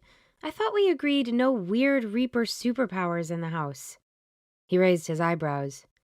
Then don't throw vegetables at me. What's first on your list? A small smile snuck up on her. Just thinking about it made her happy. Florist. Surprising. Does that require any training? Not a clue. I've applied for a part-time job as a delivery driver for a small but growing shop that's not far from here. They already replied, and I have an interview in a few days. They seemed really excited to get my application. If I get the job, I'll have plenty of time to find out more. If she didn't know better, she'd say her dad was getting misty-eyed. I'm so proud of you. Because I'm applying for a part-time job that has nothing to do with my experience or education? You're stepping out of your comfort zone, taking a chance. Good for you. The big softy look left his face. I'm a little surprised that someone you've only just met has managed in a few days to get you to listen to what Kitty and I have been telling you for 2 years, but I'm glad. Zelda wondered about that too. Then again, Mark's secret sauce, psychic empathy, probably played a major role. The idea made her uncomfortable, as if she was shortchanging Mark the guy and giving Mark the psychic empath too much credit. If he was a superhero, then he was more than his superpower, right? Good grief, superheroes! Where had she even gotten that? Mark was hardly a superhero. He was a normal. A weird normal, but still a normal. Just an average-ish kind of guy. Definitely no superhero. She shook her head. I think I need to get some sleep. My thoughts are spinning in funky circles. Her dad raised his eyebrows at that, but didn't comment. I've got a few things to do yet, so I'll turn out the lights. Sleep well. Zelda went through her evening routine by rote, and suddenly she was getting into bed without remembering the specifics of washing her face or brushing her teeth. It had just been one of those days. As she lay in bed, not quite asleep and not quite awake, a stray thought flitted through her mind. What if Mark hadn't been a normal? Chapter 11. A week had gone by since Mark had heard from Zelda. He'd gotten a few texts, but no calls, and certainly no more not-a-date, spur-of-the-moment lunches or coffees. Probably because she was busy. She'd landed a job as a delivery driver at a tiny florist shop that she said gave her the smiles when she first walked in. The smiles. He knew exactly what she meant, though he'd never heard the expression. He'd spent enough time with her over the previous week that her absence now was notable. He missed her. Being with people could be hard for him. But never Zelda. She was always easy to be around. And she made him smile. A lot. Even sitting here, wondering what she was getting up to, he had the urge. He hadn't felt like this since... He'd never actually felt like this about a woman. More than attraction, more than friendship. A closer connection he wasn't about to try to define. After a few more seconds of indecisive waffling, reminiscent more of his high school days than his adult life, he shook his head and picked up the phone. He was supposedly all grown up. If he missed someone and wanted to spend time with them, he could call. The phone rang. And rang. When it rolled to voicemail, he debated for a split second whether to leave a message. Then he reminded himself he was an adult, not a pimply 16-year-old. Hey. Just thinking about you and wondering how the new job is going. Give me a ring when you have a minute. He ended the call with a decisive tap to his phone. There. Very adult. He started to pack up his computer so he could head out to his favorite work spot when his phone rang. He glanced at the caller ID. He tapped the screen with a smile on his face. That was fast. Yeah, I couldn't catch the call because I was in the middle of a delivery. He could hear the excitement in her voice. You sound pretty pumped about that. You think this might be the one? Oh, it's way too early to tell. I signed up for a class on flower arrangement that the owner recommended, and she offered to let me spend a few hours doing some of the grunt work in the shop so I can see more of the process and not just the finished product. It's too early to tell, but... She laughed, a girly sound that he hadn't heard from her before. But it's pretty cool. I don't know if it's this shop's clientele, if the arrangements are especially fabulous or what, but after a few days, I can say that most of the reactions I'm getting during my deliveries are giving me a pretty big warm fuzzy. Big enough to compensate for traffic and poor parking? Yep, hands down. So what's the downside? Well, even if I love it and either have an eye for arranging flowers or develop one with some practice, it's still a skill and will take some time to get good. And even then, the pay isn't great. I'd probably have to eventually open my own shop or come up with some other creative way to make money, and that requires a completely different set of skills. Which I'm sure you can manage. Technically, I'm a small business owner. I even have a few employees and a handful of contractors. It's doable with research and the right support. Well, with some funding as well, depending on which route you take. He stopped for a second when he realized the direction of the conversation. And thinking about options and making short and long-term plans? That's an excellent start. Kudos to you. That's actually why I called you back so quickly. I'm in between delivery runs, so I have to go, but I wanted to tell you how much I appreciated your help. I probably owe you a week's worth of dinners for everything. Never one to frown at opportunity, Mark said. How about just one dinner, sometime later in the week? Done. I'll get in touch when my schedule firms up. After he ended the call, Mark grabbed his computer bag and headed out the door. His step was lighter, and he might have been humming an off-key tune. Chapter 12. Glenda examined her reflection critically, then added another hairpin. There wasn't much difference between a casual chic updo and a mess. In her estimation, approximately 3 to 5 hairpins usually did it. As she turned away, her dressing table mirror shimmered, and Bedivere's voice began a pre-recorded message. 24 hours have passed since my last contact with the human realm. I invoke the emergency clause of your employment contract. A brief pause, and then the message began again. 24 hours have... She tapped the mirror, shutting off the message. Glenda sighed.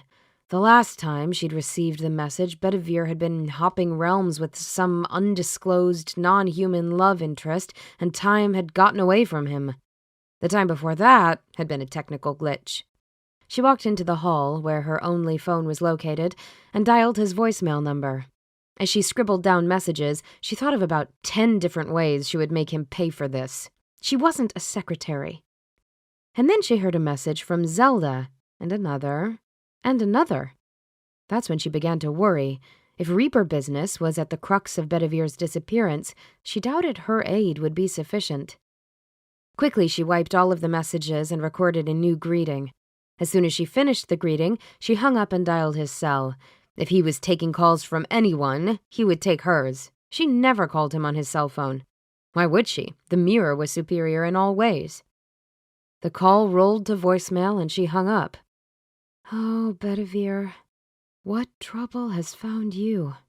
That question lingered as she packed. A chill crawled up her spine. Other realms were not at all to her taste. Not that she was scared, certainly not. She tucked the messages she'd transcribed into her small bag and prepared to depart the human realm. Chapter 13. The muffled sound of a phone tickled at Zelda's consciousness, but sleep won out. She'd quit her job the day before. She was allowed to sleep in. Besides, they'd leave a message. As she drifted back to sleep, no voicemail alert disturbed her slumber. 3 days later, Zelda couldn't stop thinking about that missed phone call. If only she'd picked up the phone. If only her dad had left a message. 3 days and she hadn't heard a word from him. She was worried sick and she didn't have many options. She zipped into the first empty parking spot on Mark's street. The area was full of townhomes and street parking was scarce. She gripped the wheel and took a breath. Everything was fine. Totally fine. Her racing heart disagreed. 3 days her dad had been missing. 3 days. The man's life ran like clockwork. Home for 6 o'clock dinner every day, up and out the door by 8. What happened during work hours was a big mystery, but outside of work, dull, tick-tocking, reliable clockwork. She hopped out of her car and marched up the sidewalk to a pretty, well-maintained townhome with a massive wood door. She pounded on the door and then immediately stepped back, embarrassed by the loud noise. Mark opened the door. "My dad's gone missing." Zelda felt like a stalker, but desperate times called for extreme measures, and it's not like it had been hard to find Mark's address. He stood in the doorway of his townhouse with his mouth slightly agape. "What? Missing?" He must have picked up on her panic because he moved from confused to very, very concerned in a heartbeat. "Have you called the police? How long has he been gone?" He opened the door and motioned her inside. Zelda checked her phone again. Nothing. Not from Uncle Bedivere, not from Glenda's shop. No voicemail, no text, no missed call, nothing. What if Uncle Bedivere was off on one of his all-consuming projects? It would have been incredibly irresponsible of him not to leave an alternate contact number just in case. Zelda squeezed her eyes shut. Of course he had, with her dad. She followed Mark into a small side room that looked like a study. She sat down in a big, overstuffed armchair. Mark took the chair at the desk. "No police. It's been about 60 hours since I saw him last. We talked 3 nights ago. He called the next morning, but I didn't pick up and he didn't leave a voicemail. And he was gone by the time I went down for breakfast. I was a little slow that morning, so it wasn't strange that I missed him, but then he didn't come home for dinner." Zelda bit her lip, trying to think how to convey how out-of-this-world bizarre that was for her dad. "I can't begin to describe to you how strange that is. He is always home for dinner." She frowned then, remembering how he'd come home late just the other night, and how tired he'd been.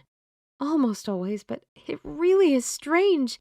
And he's never just not come home for dinner. He tells me ahead of time." "Wait, 3 days, nights, whatever, 60 hours? That's a long time. And you have no idea where he could be?" She had a few ideas, but they all related to reaping, and since his job was one massive secret followed by another, she had only the vaguest of guesses what could have gone wrong. She sighed. "No clue." He cocked his head, curious and surprised. "Really?" Oh gosh, that empath thing could be inconvenient. Maybe she hadn't thought this through. Zelda flipped through her possible contacts. She knew people in the magic world, but only a few that she trusted. And Uncle Bedivere was the only one who might know if her dad was on some special job, or if something might be wrong at work. No specific locations." Her brain raced. She hadn't called Kitty because she didn't stay up to date on gossip or news, and that was when she was in the country. Kitty really liked her dad, and it would only upset her to hear about this situation. It would be cruel, given the fact Kitty couldn't help and was so far away. Ugh, she'd already been through this. She didn't have any way to find her dad. She'd exhausted the few available channels she had to Bedivere, and there was no one else who could help. "What are you not telling me?" He leaned forward to rest his forearms on his thighs. "Because as of right now, I'm saying call the police." "Here's the thing." She bit her lip. "I have no idea of a physical location where my dad might be. That's absolutely the truth. It's my dad's job. It makes this all complicated." "Whatever it is, I promise you can trust me. I mean, if he's a mafia or something, I'm not sure I can help. But whatever it is, I can keep it to myself." He gave her a grim smile. "I've had a lot of practice." "I'm not supposed to talk about it, on pain of death or torture or something. But seriously, I've called everyone I know to call, and I can't exactly knock on my uncle's door. I don't even really know where he lives. I mean, I've been, but I don't know where it is or how you get there." The words tumbled one after the other out of her mouth. She could see Mark's worry increasing as her panic spiked. She closed her eyes and told herself that it was all going to be okay. She had to believe that. This was her dad. When she cracked her lids and saw she still had Mark's attention, she took a breath and blurted, My dad's the Grim Reaper. Mark's eyes seemed to look at her, through her, into her. She licked her lips. Really? Cross my heart. He just kept looking at her. It was starting to freak her out. Maybe this was a bad idea. She stood up. Bad joke, sorry. Not really the right time or place. More a Halloween thing, right? And showing up on your doorstep. No, I'm glad you did. This isn't really a conversation that works well on the phone. He was back to his fresh-faced, easygoing self. She peered at him suspiciously. Was he just placating her so he could call the men with the white coats? Sit down. It's okay. I mean, clearly it's not okay. Your dad's missing and he's a guy who... What exactly does a Reaper do? Is that top secret too? Zelda sat back down. No secret there. Just the usual Reaper stuff. He separates souls from their mortal ties. That's poetic. Then he grimaced slightly. In a morbid and terrifying way. Wait till you meet him. He's nothing like you'd expect. Then she realized what she'd said. Mark was a normal and probably wasn't going to meet her dad. Even assuming her dad was okay and could be found. She closed her eyes and fell back into the deep cushions of the chair. Good grief. What am I going to do? Yeah, if you think his disappearance is job-related, then calling the police isn't a great option. You said you tried contacting some people? My Uncle Bedivere. He's one of my dad's best friends since he started, reaping. Oh, no, I'm in serious trouble. I'm not supposed to tell anyone about any of this. Magic, disappearing castles, Dad. Sorry, magic and disappearing castles? I said earlier, Uncle Bedivere's house? It's somewhere, but not someplace you can drive. I don't know exactly. He digs the mysterious sorcerer image, so it's sometimes hard to tell what's smoke and mirrors for effect and what's real magic. Magic? I know we were kidding about the whole empathic thing being a superpower, but it's not. And I don't actually know anything about magic. Even magic folks don't know much about the Grim Reaper job. It's not something you apply for. You're approached. It's weird. No, I was thinking more about a psychic connection. Do you have any kind of in with the psychic crowd? Mark opened his mouth, closed it, blinked. The Grim Reaper is literally a job? Like with a salary and benefits? When she nodded, he said, No wonder you had issues with career planning and strategizing. She waved her hand in front of him. She almost snapped her fingers, but figured that would be a bit much. Hey, psychics, any thought on that? If I'm still alive after Uncle Bedivere gets done with me, we can revisit the whole Reaper thing. Yeah, sorry, I'm not particularly plugged in, but I do know someone. He pulled his phone out of his pants pocket. He scrolled and then made the call. Marv, please? Yes, thank you, that's correct. He ended the call and said, We'll get a call back in 15 minutes. It must be a slow morning. Who's Marv? Looking sheepish, Mark said, Marv's a psychic. He has a sort of upscale hotline that he and 3 of his buddies work together. A psychic hotline? Zelda hadn't quite ventured so far as to consider calling a psychic hotline, but if Mark said it was okay, so be it. The phone rang. Mark glanced at the caller ID, frowned, and then answered the phone. Hey, that was fast. Can I put you on speaker? Mark tapped the phone, then set it on the edge of the desk. Hello? A man with a southern accent said. Marv, I've got a friend, Zelda, here with me on the phone.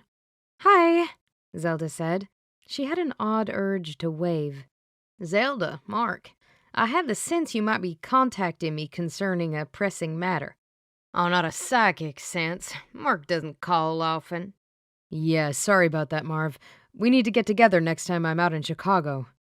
Mark gave Zelda a look and nodded. Hi, Marv. I need help finding my dad. He's been missing for almost 3 days and... Honey, let me stop you. Marv's southern accent twanged. He must have moved to Chicago recently because his accent was strong. You need to contact the authorities. I don't do that kind of work anymore. And when I did, I only worked with the police. No, you see, I can't call the police. I can't. Zelda looked at Mark for guidance. Telling Mark was bad enough, but telling a stranger? A psychic hotline stranger? Your father's involved in something the police can't know about. Marv sounded disapproving. Yes, Zelda said. But not how you mean. He's not a criminal. As a favor to me, Marv, please, Mark said. She's on the up and up, and so is her dad. At least give us a local contact.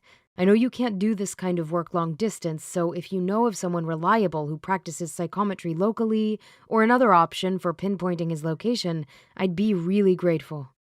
Marv let loose a gusty sigh. If this comes back to karmically bite me on my hind end, you'll never hear the end of it. You'll only get good karma points for this one, Mark said. Eyes never leaving the phone, he said, These are good people. Best be. I'm texting you the contact. Not in Austin, but close as I've got. Marv's tone changed, losing some of the grumpy old guy and turning softer. Take care of yourself, Mark. Always. Mark tapped the phone to end the call, then checked the text he'd received. His eyebrows climbed. It's a website. He must have been working when she'd come to the door because his laptop was open on his desk in sleep mode. Zelda felt terrible that she hadn't even considered whether she'd be inconveniencing him when she decided on the spur of the moment to stop by. He'd just been the only person she could think of who might be able to help. Obviously, this is an emergency, and I'm definitely not sorry I came, but I'm sorry to mess up your day. Not a problem. He turned the laptop so she could see as the website loaded. He clicked on a contact button and began an email. When he finished, he turned to her and said, No problem. I'm glad you felt like you could tell me. And I don't have any client appointments today, so I don't even have to reschedule or anything. Zelda felt even worse. There was a plan unfolding, and doing something felt better than doing nothing. But in the absence of blind panic, there was room for guilt. Mark was clearly ready to rearrange his life to help her out. And this was probably over nothing. Her dad was probably fine. She hoped he was fine. He had to be. It's going to be okay. We'll figure it out. And though Mark had no way of predicting the future, his words made her feel better. What's with the email? She asked. No phone number? No. But Natalie assures web visitors that she responds promptly. Let's hope that means hours and not days. How about you tell me anything else that might be relevant while we wait? He's been pretty normal. He really sticks to a schedule as far as work goes, and he's mostly been doing that, except for a few nights ago. Actually, that was the last time I saw him. Any ideas where he went or what he was doing? No, just that it had something to do with work. He doesn't talk about it, isn't allowed to talk about it. Mark shook his head. The Grim Reaper, that's just so... I don't even know what it is. Amazing? Crazy that he's your dad? Scary that he's so involved with death. She couldn't help but notice that the scary part hadn't been a question. You know he doesn't have anything to do with killing people.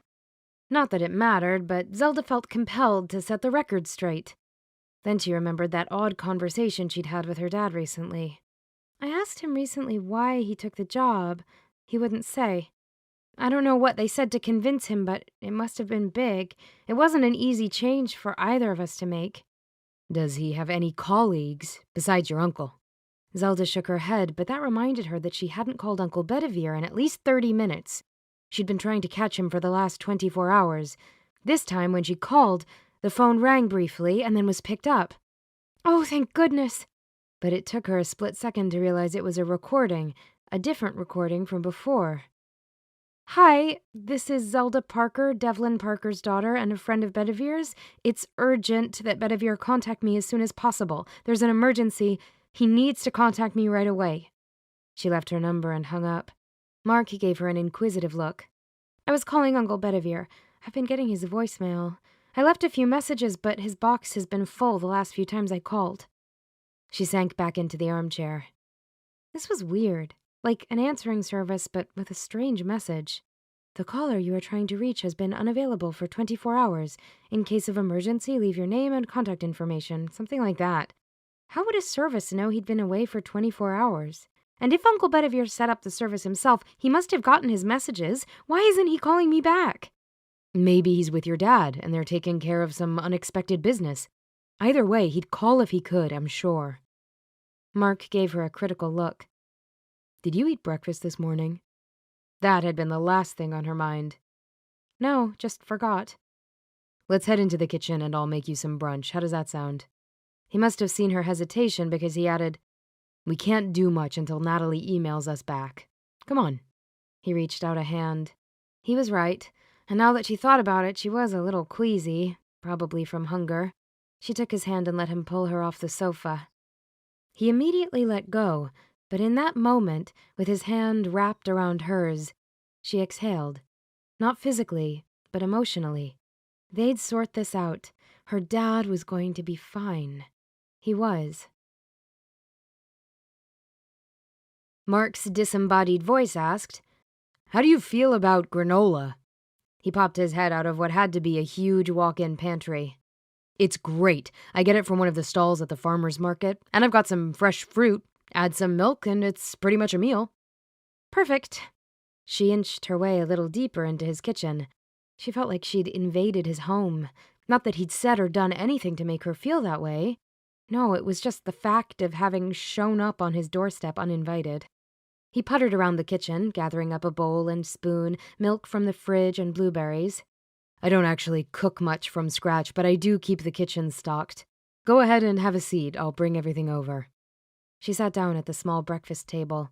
It was just about big enough for 3 place settings, but it didn't look like he used it much. I cook a bit. Dad and I alternate who cooks and who cleans. He carried a tray over with granola fixings for both of them.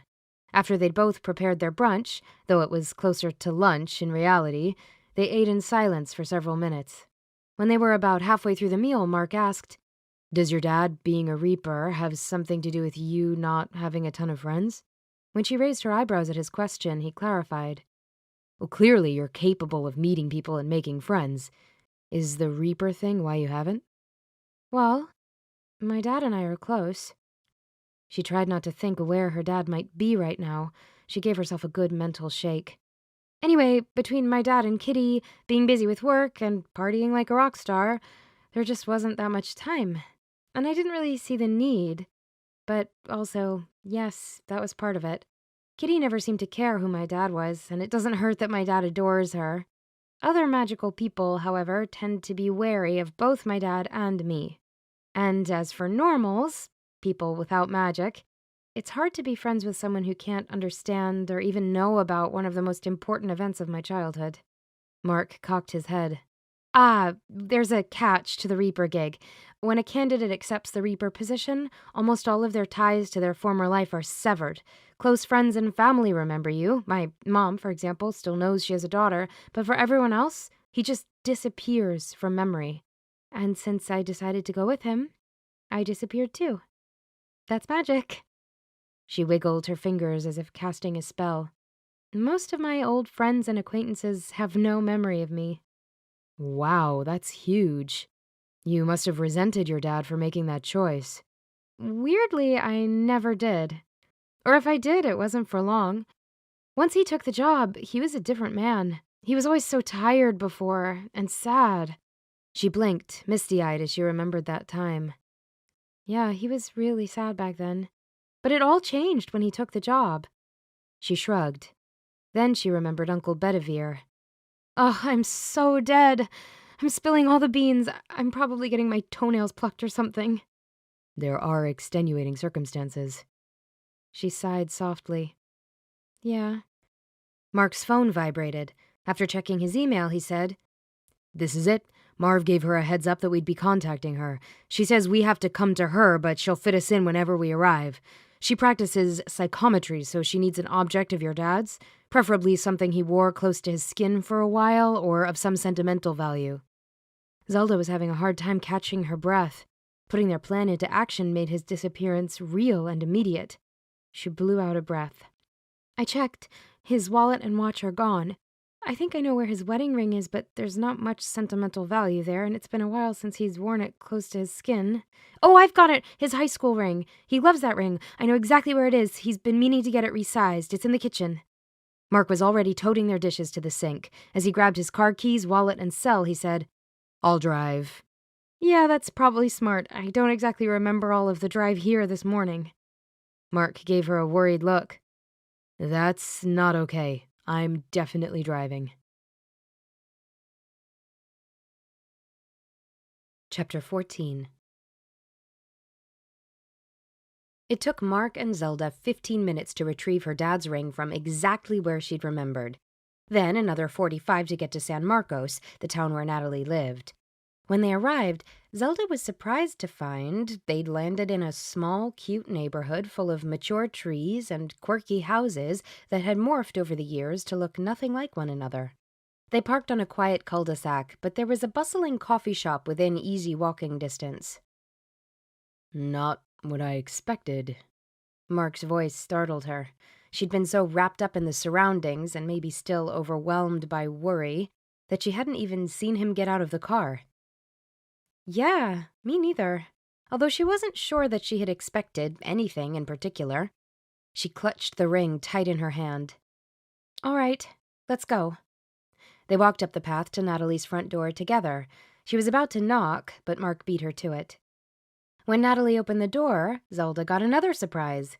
Natalie wasn't any older than Zelda, maybe younger. Zelda was about to ask if they were in the right place when the girl stretched out a hand. Hi, I'm Natalie. You're Zelda and Mark? Zelda switched the ring to her left hand and then shook Natalie's. Mark shook her hand and said, Yes, and thank you for fitting us in. Absolutely, anything for Marv. He's been a wonderful mentor and resource. She swung the door wide and invited them to join her inside. She pointed to the left and said, The office is just there. The room was comfortably furnished with a settee and 3 armchairs. The furnishings were well maintained but not new, and the focus had clearly been comfort over style. But the overall look worked to create an inviting atmosphere. Natalie motioned for them to sit. You have an item? Zelda handed her the ring. Natalie took it and then placed it on a small coffee table situated between her seat and Mark and Zelda's settee. Just give me a moment to see if I can make a connection to the owner. She picked up the ring and closed her hands. Immediately, her eyes popped back open. There's a very strong connection to the ring. Closing her eyes, she continued. Joy, love, heartache, and sorrow, but that's all in the past. She held the ring lightly, running her fingers over the etchings. A stretched place. A frown formed. A dark place. Her breathing became audible. Other, wrong. Time bounces and stretches. She set the ring down, then opened her eyes and rubbed her temple. Are you okay? Mark's voice sounded tight. Zelda thought that concern was for her father more than the psychic. The words she'd spoken were hardly reassuring. I don't usually get a headache from readings. It was hard to break through to the present. Does your father wear this ring frequently? Now, not just back when he was in high school? Oh, yes, Zelda said. All the time up until about 2 or 3 months ago. It's gotten a bit tight over the years, so he was having it resized. It's just that the past was crisp, really clear. Natalie looked perplexed. And when I reached for the present, it was like reaching through honey. Mark asked the question Zelda was too afraid to pose. It didn't sound like he was in a safe place. Can you tell? Is he alive? Zelda's breath hitched. Natalie reached toward her as if to comfort, but she was too far away. I think so. I've never felt anything like it before, but I have read a great number of items that belonged to departed loved ones. This was nothing like that. Let me try again. Maybe I can get something more specific. As Natalie had spoken, Mark had reached down and clasped her hand. Zelda had the suspicion she might be squeezing his fingers lifeless, but she was too distracted to be sure. Please, if you can. Natalie picked up the ring again. She held it cupped loosely in her palm this time. As the seconds passed, increasing strain showed on her face. Whatever was happening, Natalie was under great stress. Glenda had finally tracked the duo down, in limbo. Both the Reaper and Bedivere had pinged present as she'd done a sweep of the realm's several layers of reality away from the human realm. They couldn't have been around the corner at the North Pole, a cold but pleasant destination. Or even just a bit further in Atlantis. She sighed. Atlantis was such a lovely spot. Trudging through waterlogged grass that was sure to ruin her shoes, she shook off any lingering thoughts of the temperate and welcoming land of Atlantis. No, Bedivere had landed in Limbo. Reaped souls did not travel to Limbo, so she had no idea what possible connection the Reaper had with this place. But if the Reaper was here in the company of Bedivere, souls were sure to be a part of the equation. Limbo was much as she remembered it from a previous trip. A single previous trip. Damp, chilly in a way that sank into her bones, and a depressing gray landscape that tugged down on her very being. It was a distasteful place at best. She shivered as a misty cloud of fog gathered in the grove of trees ahead of her. Her destination? Oh my.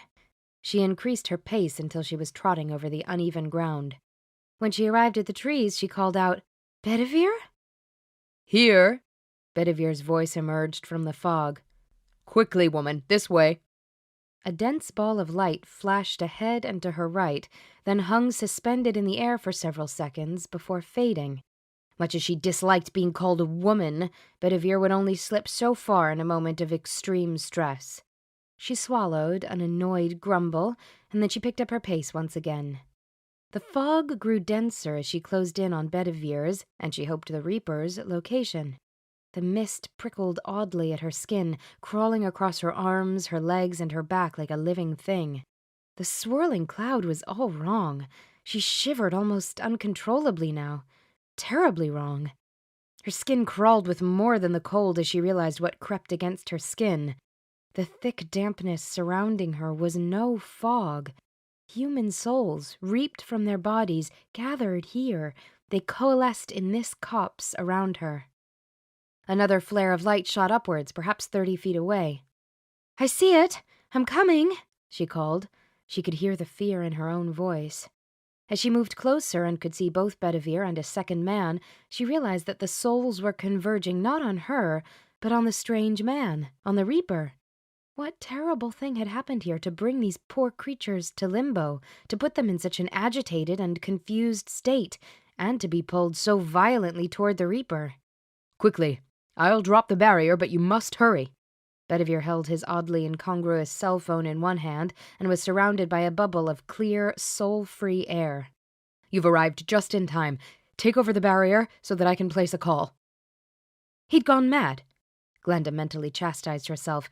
Of course he hadn't. The man simply had more information and knowledge and experience than she did. But a call from Limbo? Bedivere, looking surprisingly unruffled by the chaos around him, raised an eyebrow at her. "It can be done with great difficulty. And someone, likely Zelda, has reached through the veils separating the human realm from this one, searching for the Reaper. Making me a target." The Reaper lifted a hand in greeting. "Hi." "Yes, I see that now. All right." She steeled herself for a rather uncomfortable transfer. Bedivere's talents were not her own, and neither were they particularly compatible. "Ready?" Bedivere muttered a few words, the meaning well outside her own limited spell vocabulary. "Oh, drat." She couldn't recall the words she needed. "Plain English will do, but hurry." Bedivere nodded in the direction of the yet denser fog outside the magical construct protecting them. "They grow increasingly agitated." Glenda frowned. Pressure certainly wouldn't help. Strengthen these walls to push back our enemies and keep us safe." She tried to imbue her non-magical words with some semblance of power, but the walls wavered. Not enemies, just souls. That was her error. She loved math. Words were simply not her talent. "Make these walls strong to keep us three safe." The walls thinned more.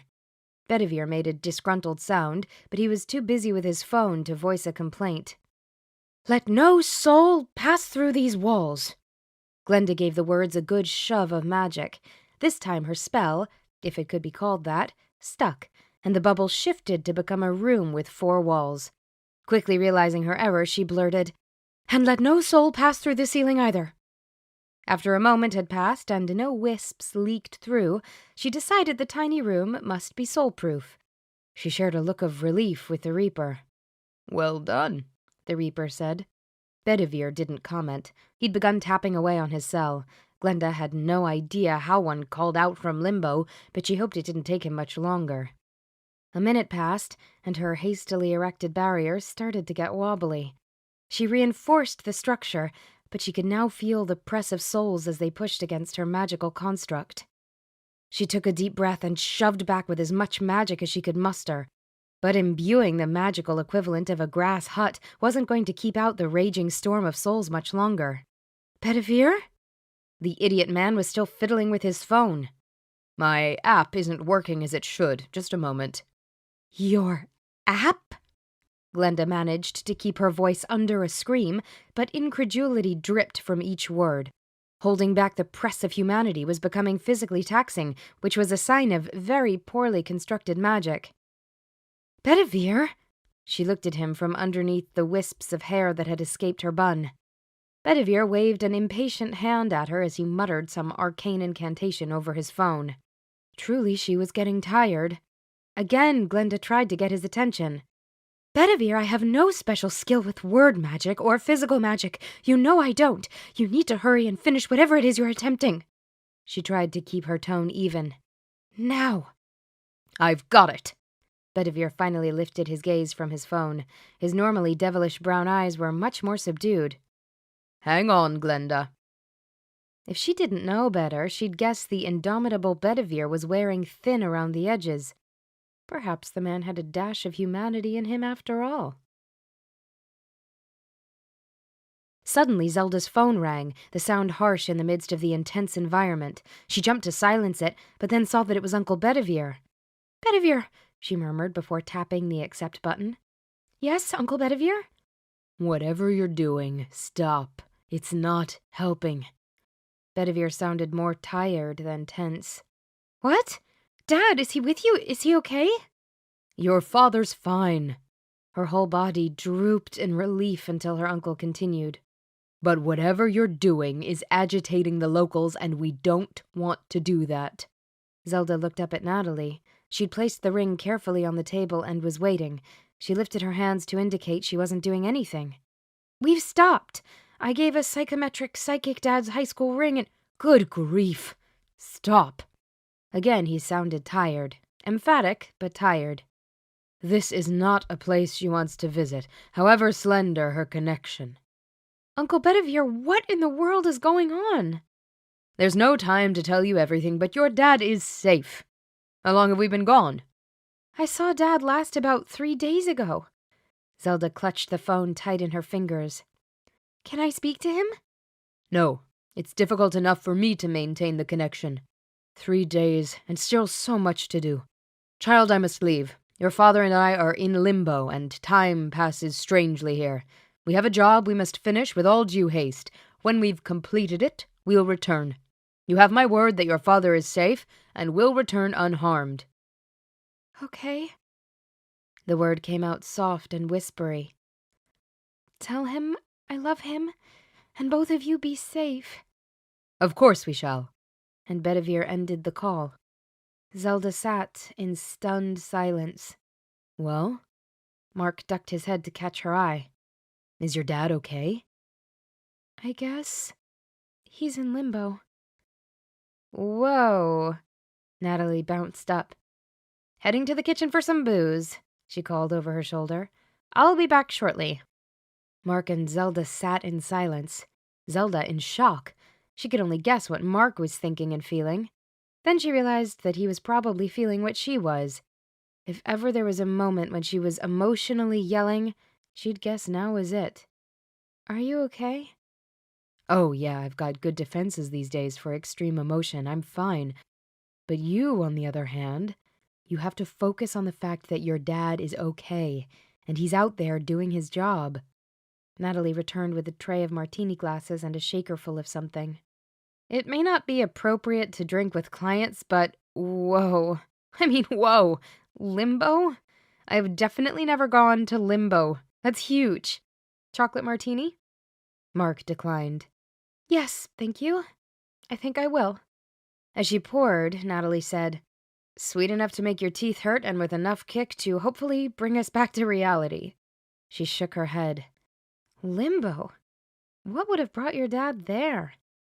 Zelda accepted her drink and took a sip before answering. She needed a moment to think. She took another sip.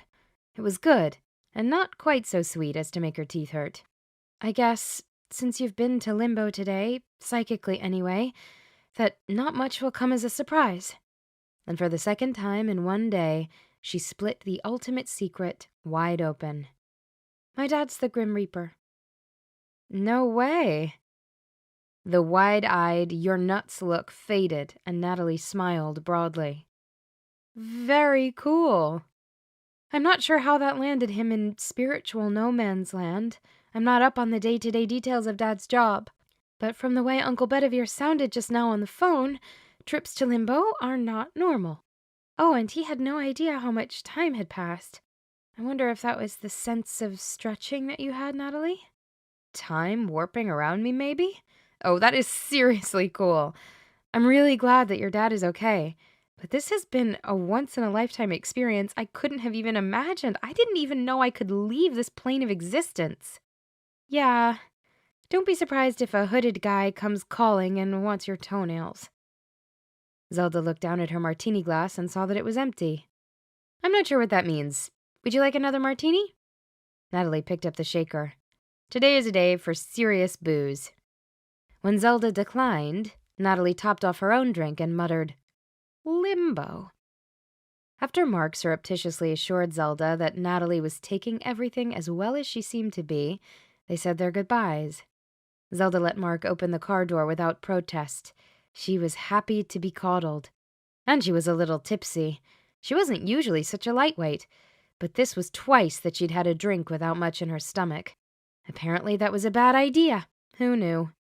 She liked to eat and didn't usually skip meals, so it was a new experience for her. She made a mental note to be more cautious in future. Mark's voice startled her out of her thoughts. I think she was more fascinated than anything else. Natalie? That's the impression I got. Did Bedivere say when he expected your dad back? Trying not to look like the worrywart she was, Zelda said, No clue, because of that weird passage of time. Uncle Bedivere sounded wiped. I can only imagine how my poor dad's doing. Hey, he's the Grim Reaper. He has superpowers you don't even know about. He's going to be fine. Yeah, but until he's back home, I'm going to be crazy worried. Mark sighed. I know. I would be too. At some point, Zelda fell asleep. She had no idea how. Maybe the partial release of worry, knowing that her dad was alive even if he wasn't coming home right away. Maybe the chocolate martini. Probably both. She woke up as they pulled into her driveway.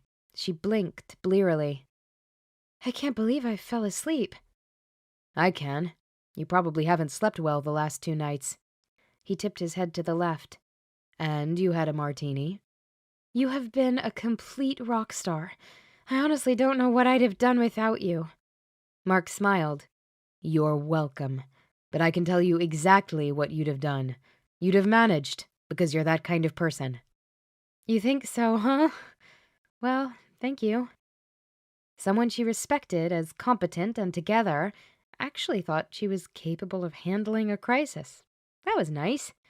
Okay, really nice. It would be fabulous, but for the fact that the crisis was hardly over. When her dad walked through the door, then it would be over. Have you talked to your new bosses about what's been going on? Zelda swallowed a smile. Is that your way of asking if I've been going to work?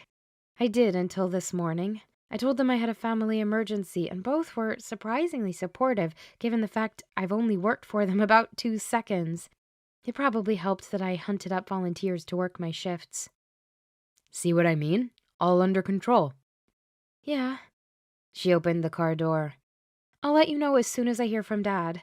I think you should probably get the scoop on what exactly happened, if he can share it. Oh, and Uncle Bedivere. Yep, I got it. Bedivere might send someone over to torture my soul into silence. Zelda laughed. Yeah, in retrospect, that seems like the least of my concerns and highly unlikely on your end. But forewarned, forearmed, etc. It'll be interesting to see exactly how much trouble I'm in. Get to bed early tonight and get some sleep. I'll see you when your dad's home." She unlocked the door, pulled herself past the kitchen and up the stairs, and dropped onto her bed. She might not even make it to this evening. She might just fall asleep right now. Then she realized Mark didn't have the slightest hesitation about meeting her dad. Mark wasn't terrified witless, unlike every magic guy she'd ever met, because Mark was brave and kind and generous and... Her eyes fluttered closed. Chapter 15. It was 4 days before her dad turned up. 4 very long, very stressful days. She kept herself busy with work, stocking up the kitchen, cooking, and reading up on flower arranging. She only saw Mark briefly the day after she'd spoken with Bedivere, and that was when the lovely man returned her car. She'd planned to get a rideshare car to drop her at her car before work, but she'd gotten a text from Mark saying he'd found her spare key in the magnetic hide-key in her wheel well, that she might want to find a new place for it, and that he and a buddy would be swinging by shortly to drop it in her drive. She hadn't met up with him since he'd returned her car for a number of reasons, in part because she'd be poor company until her dad was home safe, in part because she felt like she'd invaded the poor man's life without giving him any say. But the greatest part was fear. At some point, she'd fallen for him. Love? That was a big word. She knew she loved the way he made her feel. Brave, capable, able to handle the smallest detail or the greatest problem. She loved the way he approached every day with confidence, tempered by modesty. She loved that he wanted to make the world a better place, and that he acted on that desire. She loved that he could pry into the minds of passers-by, and yet he chose not to. And that wasn't even the end of the list. But he was a normal. And he had his life together. He had a job he liked, he owned his own business, and he wasn't going broke, from what she could tell. That was pretty together in her book. She didn't see how it could possibly work. Or rather, she was afraid to hope it might work. And after 4 days of dithering over her love life, and then her dad's absence, and then her love life, back and forth like an emotional yo-yo, her dad came home. She got a text from her dad. "Home again. Everything's good." She was at work delivering flowers when she got the text.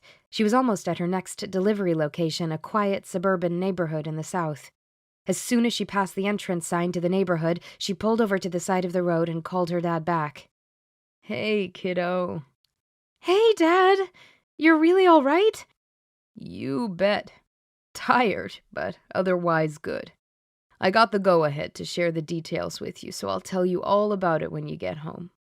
Are you at work?" "Yes, delivering flowers. I should be home by 8. Zelda knew better than to press for details now. Some things simply needed to be said in person. "See you then. Oh, and I'll get delivery for dinner tonight." "No need. Check the fridge and freezer. I went on a cooking jag, so we should be good for a while." Her words were greeted with silence. "Dad?" "I'm sorry. I'm really sorry you were so worried." He exhaled loudly, and Zelda could picture him rubbing the back of his neck. He did that when he was super stressed out. "No worries, Dad, really. See you tonight." After she hung up, she made another call, and then she put her phone away and tried to concentrate solely on work. 3 more hours before 8 o'clock, and she wasn't sure how she felt, so best to focus on work for now. Zelda opened the back door at 8:15. She hadn't meant to be late, but she got turned around on her last delivery, probably because she hadn't been as focused on work as she should have been. But that 15 minutes meant Mark had arrived early. She'd passed his hybrid in the drive. "Oops," she murmured. Louder, she said, "I'm home." "In the living room." Her dad's voice sounded normal enough. She hesitated, and then kicked herself in the rear. She'd invited Mark, and come home late, so she needed to own up to the consequences. She walked into the living room expecting the worst. Mark was sitting on the sofa, comfortably ensconced, with a beer in one hand. Her dad sat in his favorite recliner opposite Mark. He even had the chair partially reclined. The two looked like they'd been hanging out for a while, talking sports, drinking beers, and generally doing what guys do. It was unnerving. Hey. It was all Zelda could manage in the face of such camaraderie. Mark started to rise, but Zelda motioned for him to stay seated. He said, "Your dad was just telling me about one of his favorite meals. It sounds simple enough that I might even try it." Not sports, then. Zelda smiled weakly and then sat down at the other end of the sofa. I'm glad you've already met each other, and sorry I was late. She glanced back and forth between both men as she spoke, and then settled on her dad. Since Mark helped me out when you went missing, I thought he should hear about what happened. No dithering, and straight to the point. She was quite proud of herself. All right. And none of this torturing fingernail-pulling talk like Uncle... She stopped when she realized her dad had agreed. All right. No visits from Uncle Bedivere or any of his crew? I can't speak for Bedivere, and I'm not sure what crew you mean. He's not a mafia boss or gangster, but I'm sure his employees will refrain from utilizing pliers in creative ways beyond the tool's intended purpose. Her dad's lips twitched. He was definitely trying not to laugh. I had a chat with Bedivere about the non-disclosure rules. I wasn't aware he'd so strongly impressed upon you the need to remain secretive about magic and my job. He reminded me that he and my predecessor had been in the awkward position of explaining the rules to a 15-year-old girl, and neither of them had been certain what they should say to keep you quiet. Zelda leaned forward. Are you telling me they made all of that up? The fingernails, toenails, whatever, and the tortured soul stuff? You couldn't really think Bedivere had a torture squad. Her dad's lips were past twitching, and he was now trying to hold back a full-blown grin. You must have known on some level it was malarkey. Oh, good grief. I will never let him forget this. Spying on me, telling me big whoppers as a kid. He is a terrible almost uncle. Zelda crossed her arms and fell back against the cushions of the sofa. I might have suspected some exaggeration, of course, but outright fibbing? Shame on him. To give the guy some credit, Mark said, most 15-year-olds aren't particularly capable of keeping mum. I'd probably have come up with some dire consequences, too, if I'd been in his shoes. Shush with your fair talk. I'm allowed to be annoyed for a few minutes. She wrinkled her nose. And I can't hold a grudge against Uncle Bedivere anyway. He really is a lovely guy. So, about my disappearance, Dad said. Do you want a beer first? He asked Zelda. I think I'll pass. I've had a boozy week. When her dad, who knew she wasn't a big drinker, gave her a curious look, she lifted her hands. Not that bad, just had a drink on an empty stomach once or twice. And I haven't eaten dinner yet. Okay. Well, long story short, I'm trying to quit. Whoa, what? Zelda's startled question popped out unbidden, but then another and another just rolled out. Without talking to me? Now? Can you even do that? How do you do that? Her dad took a sip of beer. Are you done? Huh? Oh, yeah, sorry, just a bit surprising. Her dad set his beer down. I can leave when I find a suitable replacement, and that can take a long time, years sometimes, because of the way reaping works, and no, I can't get into the specifics. I have to hunt for appropriate candidates after hours, so to speak. Oh, that's why you've been so tired lately. Zelda winced sympathetically. She was a little tired, in a good way, but still, with all of her various working endeavors. She couldn't imagine releasing all of the world's newly dead souls in one day and then coming home to do more work. That's rough, Dad. Sorry. He shrugged. It's fine. I thought I'd found a candidate. Bedivere vetted him, and we both approached him. We were on a training deployment when things went awry. Ouch, Mark said. Awry is more than a little terrifying in the context of separating a person's soul from their dead body. Her dad nodded in agreement and finished off the last quarter of his beer. And that's how you ended up in limbo? Zelda remembered Uncle Bedivere saying something about making the locals restless with their psychometric probing. Oh, the locals Uncle Bedivere mentioned? Trapped souls? Yes, and yes. There's time distortion or differentiation when moving from limbo to our plane.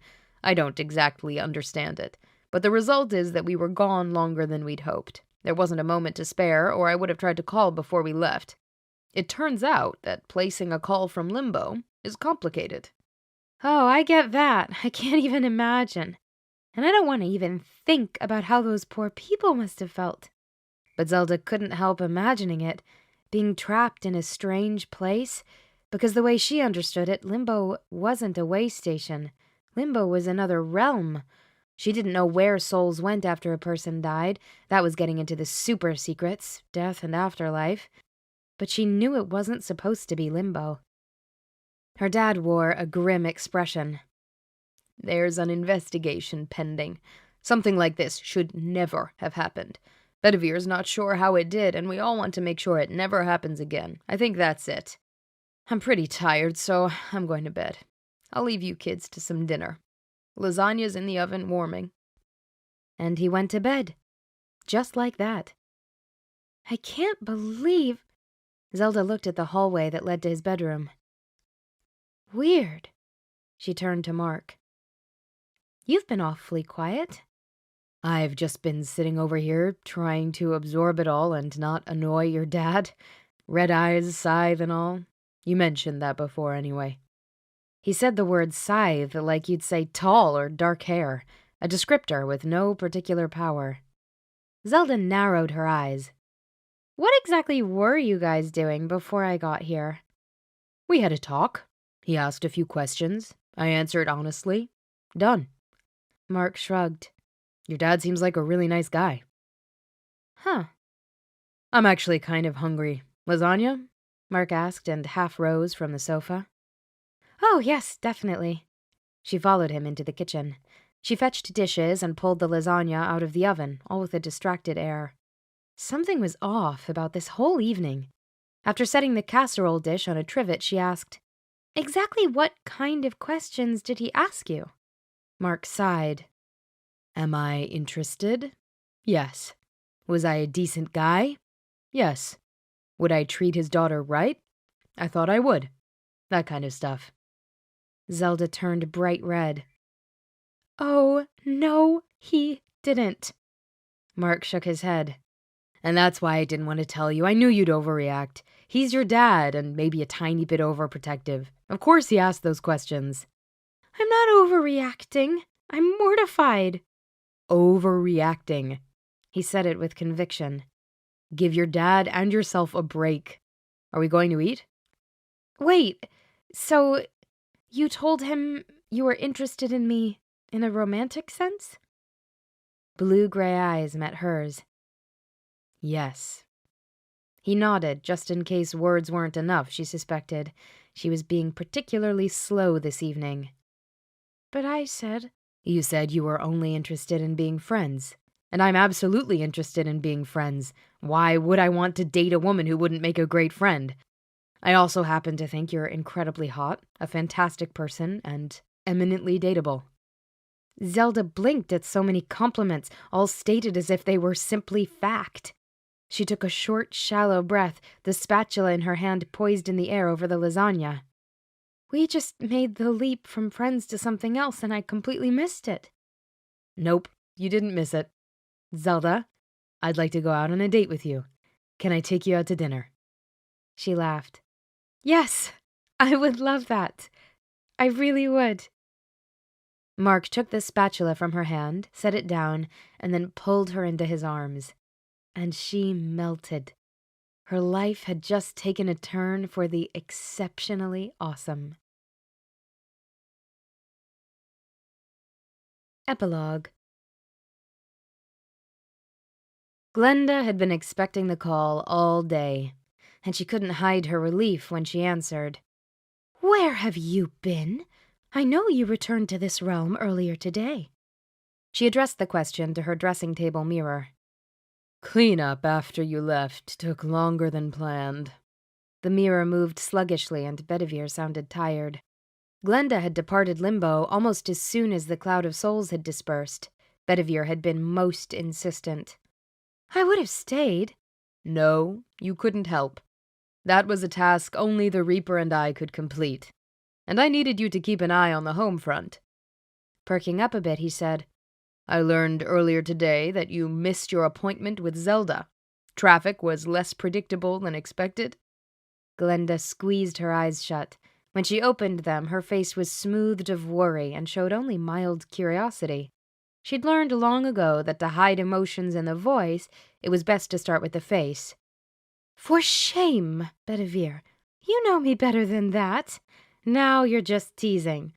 It was the most masterful of setups, but only because the dear girl had already met a wonderful match. She simply needed a small but firm push in the right direction. "Her situation is improved, then?" The strain of the last several days may have settled into the pit of her stomach, but the feeling would fade, and matchmaking two well-suited souls would go a long way toward helping. With true satisfaction reflected in her voice, Glenda said, "Much improved, as I suspect you're already aware." "I may have had a small peek into her life. Glenda, I have to ask." Prodding gently, Bedivere said, "You didn't inadvertently have anything to do with the reaping situation, did you?" Deadly serious now, Glenda said, "No, I would never toy with the souls of the dead, even for love. You didn't encounter any problems returning everyone to their appropriate realm or realms?" "No, no more difficulties."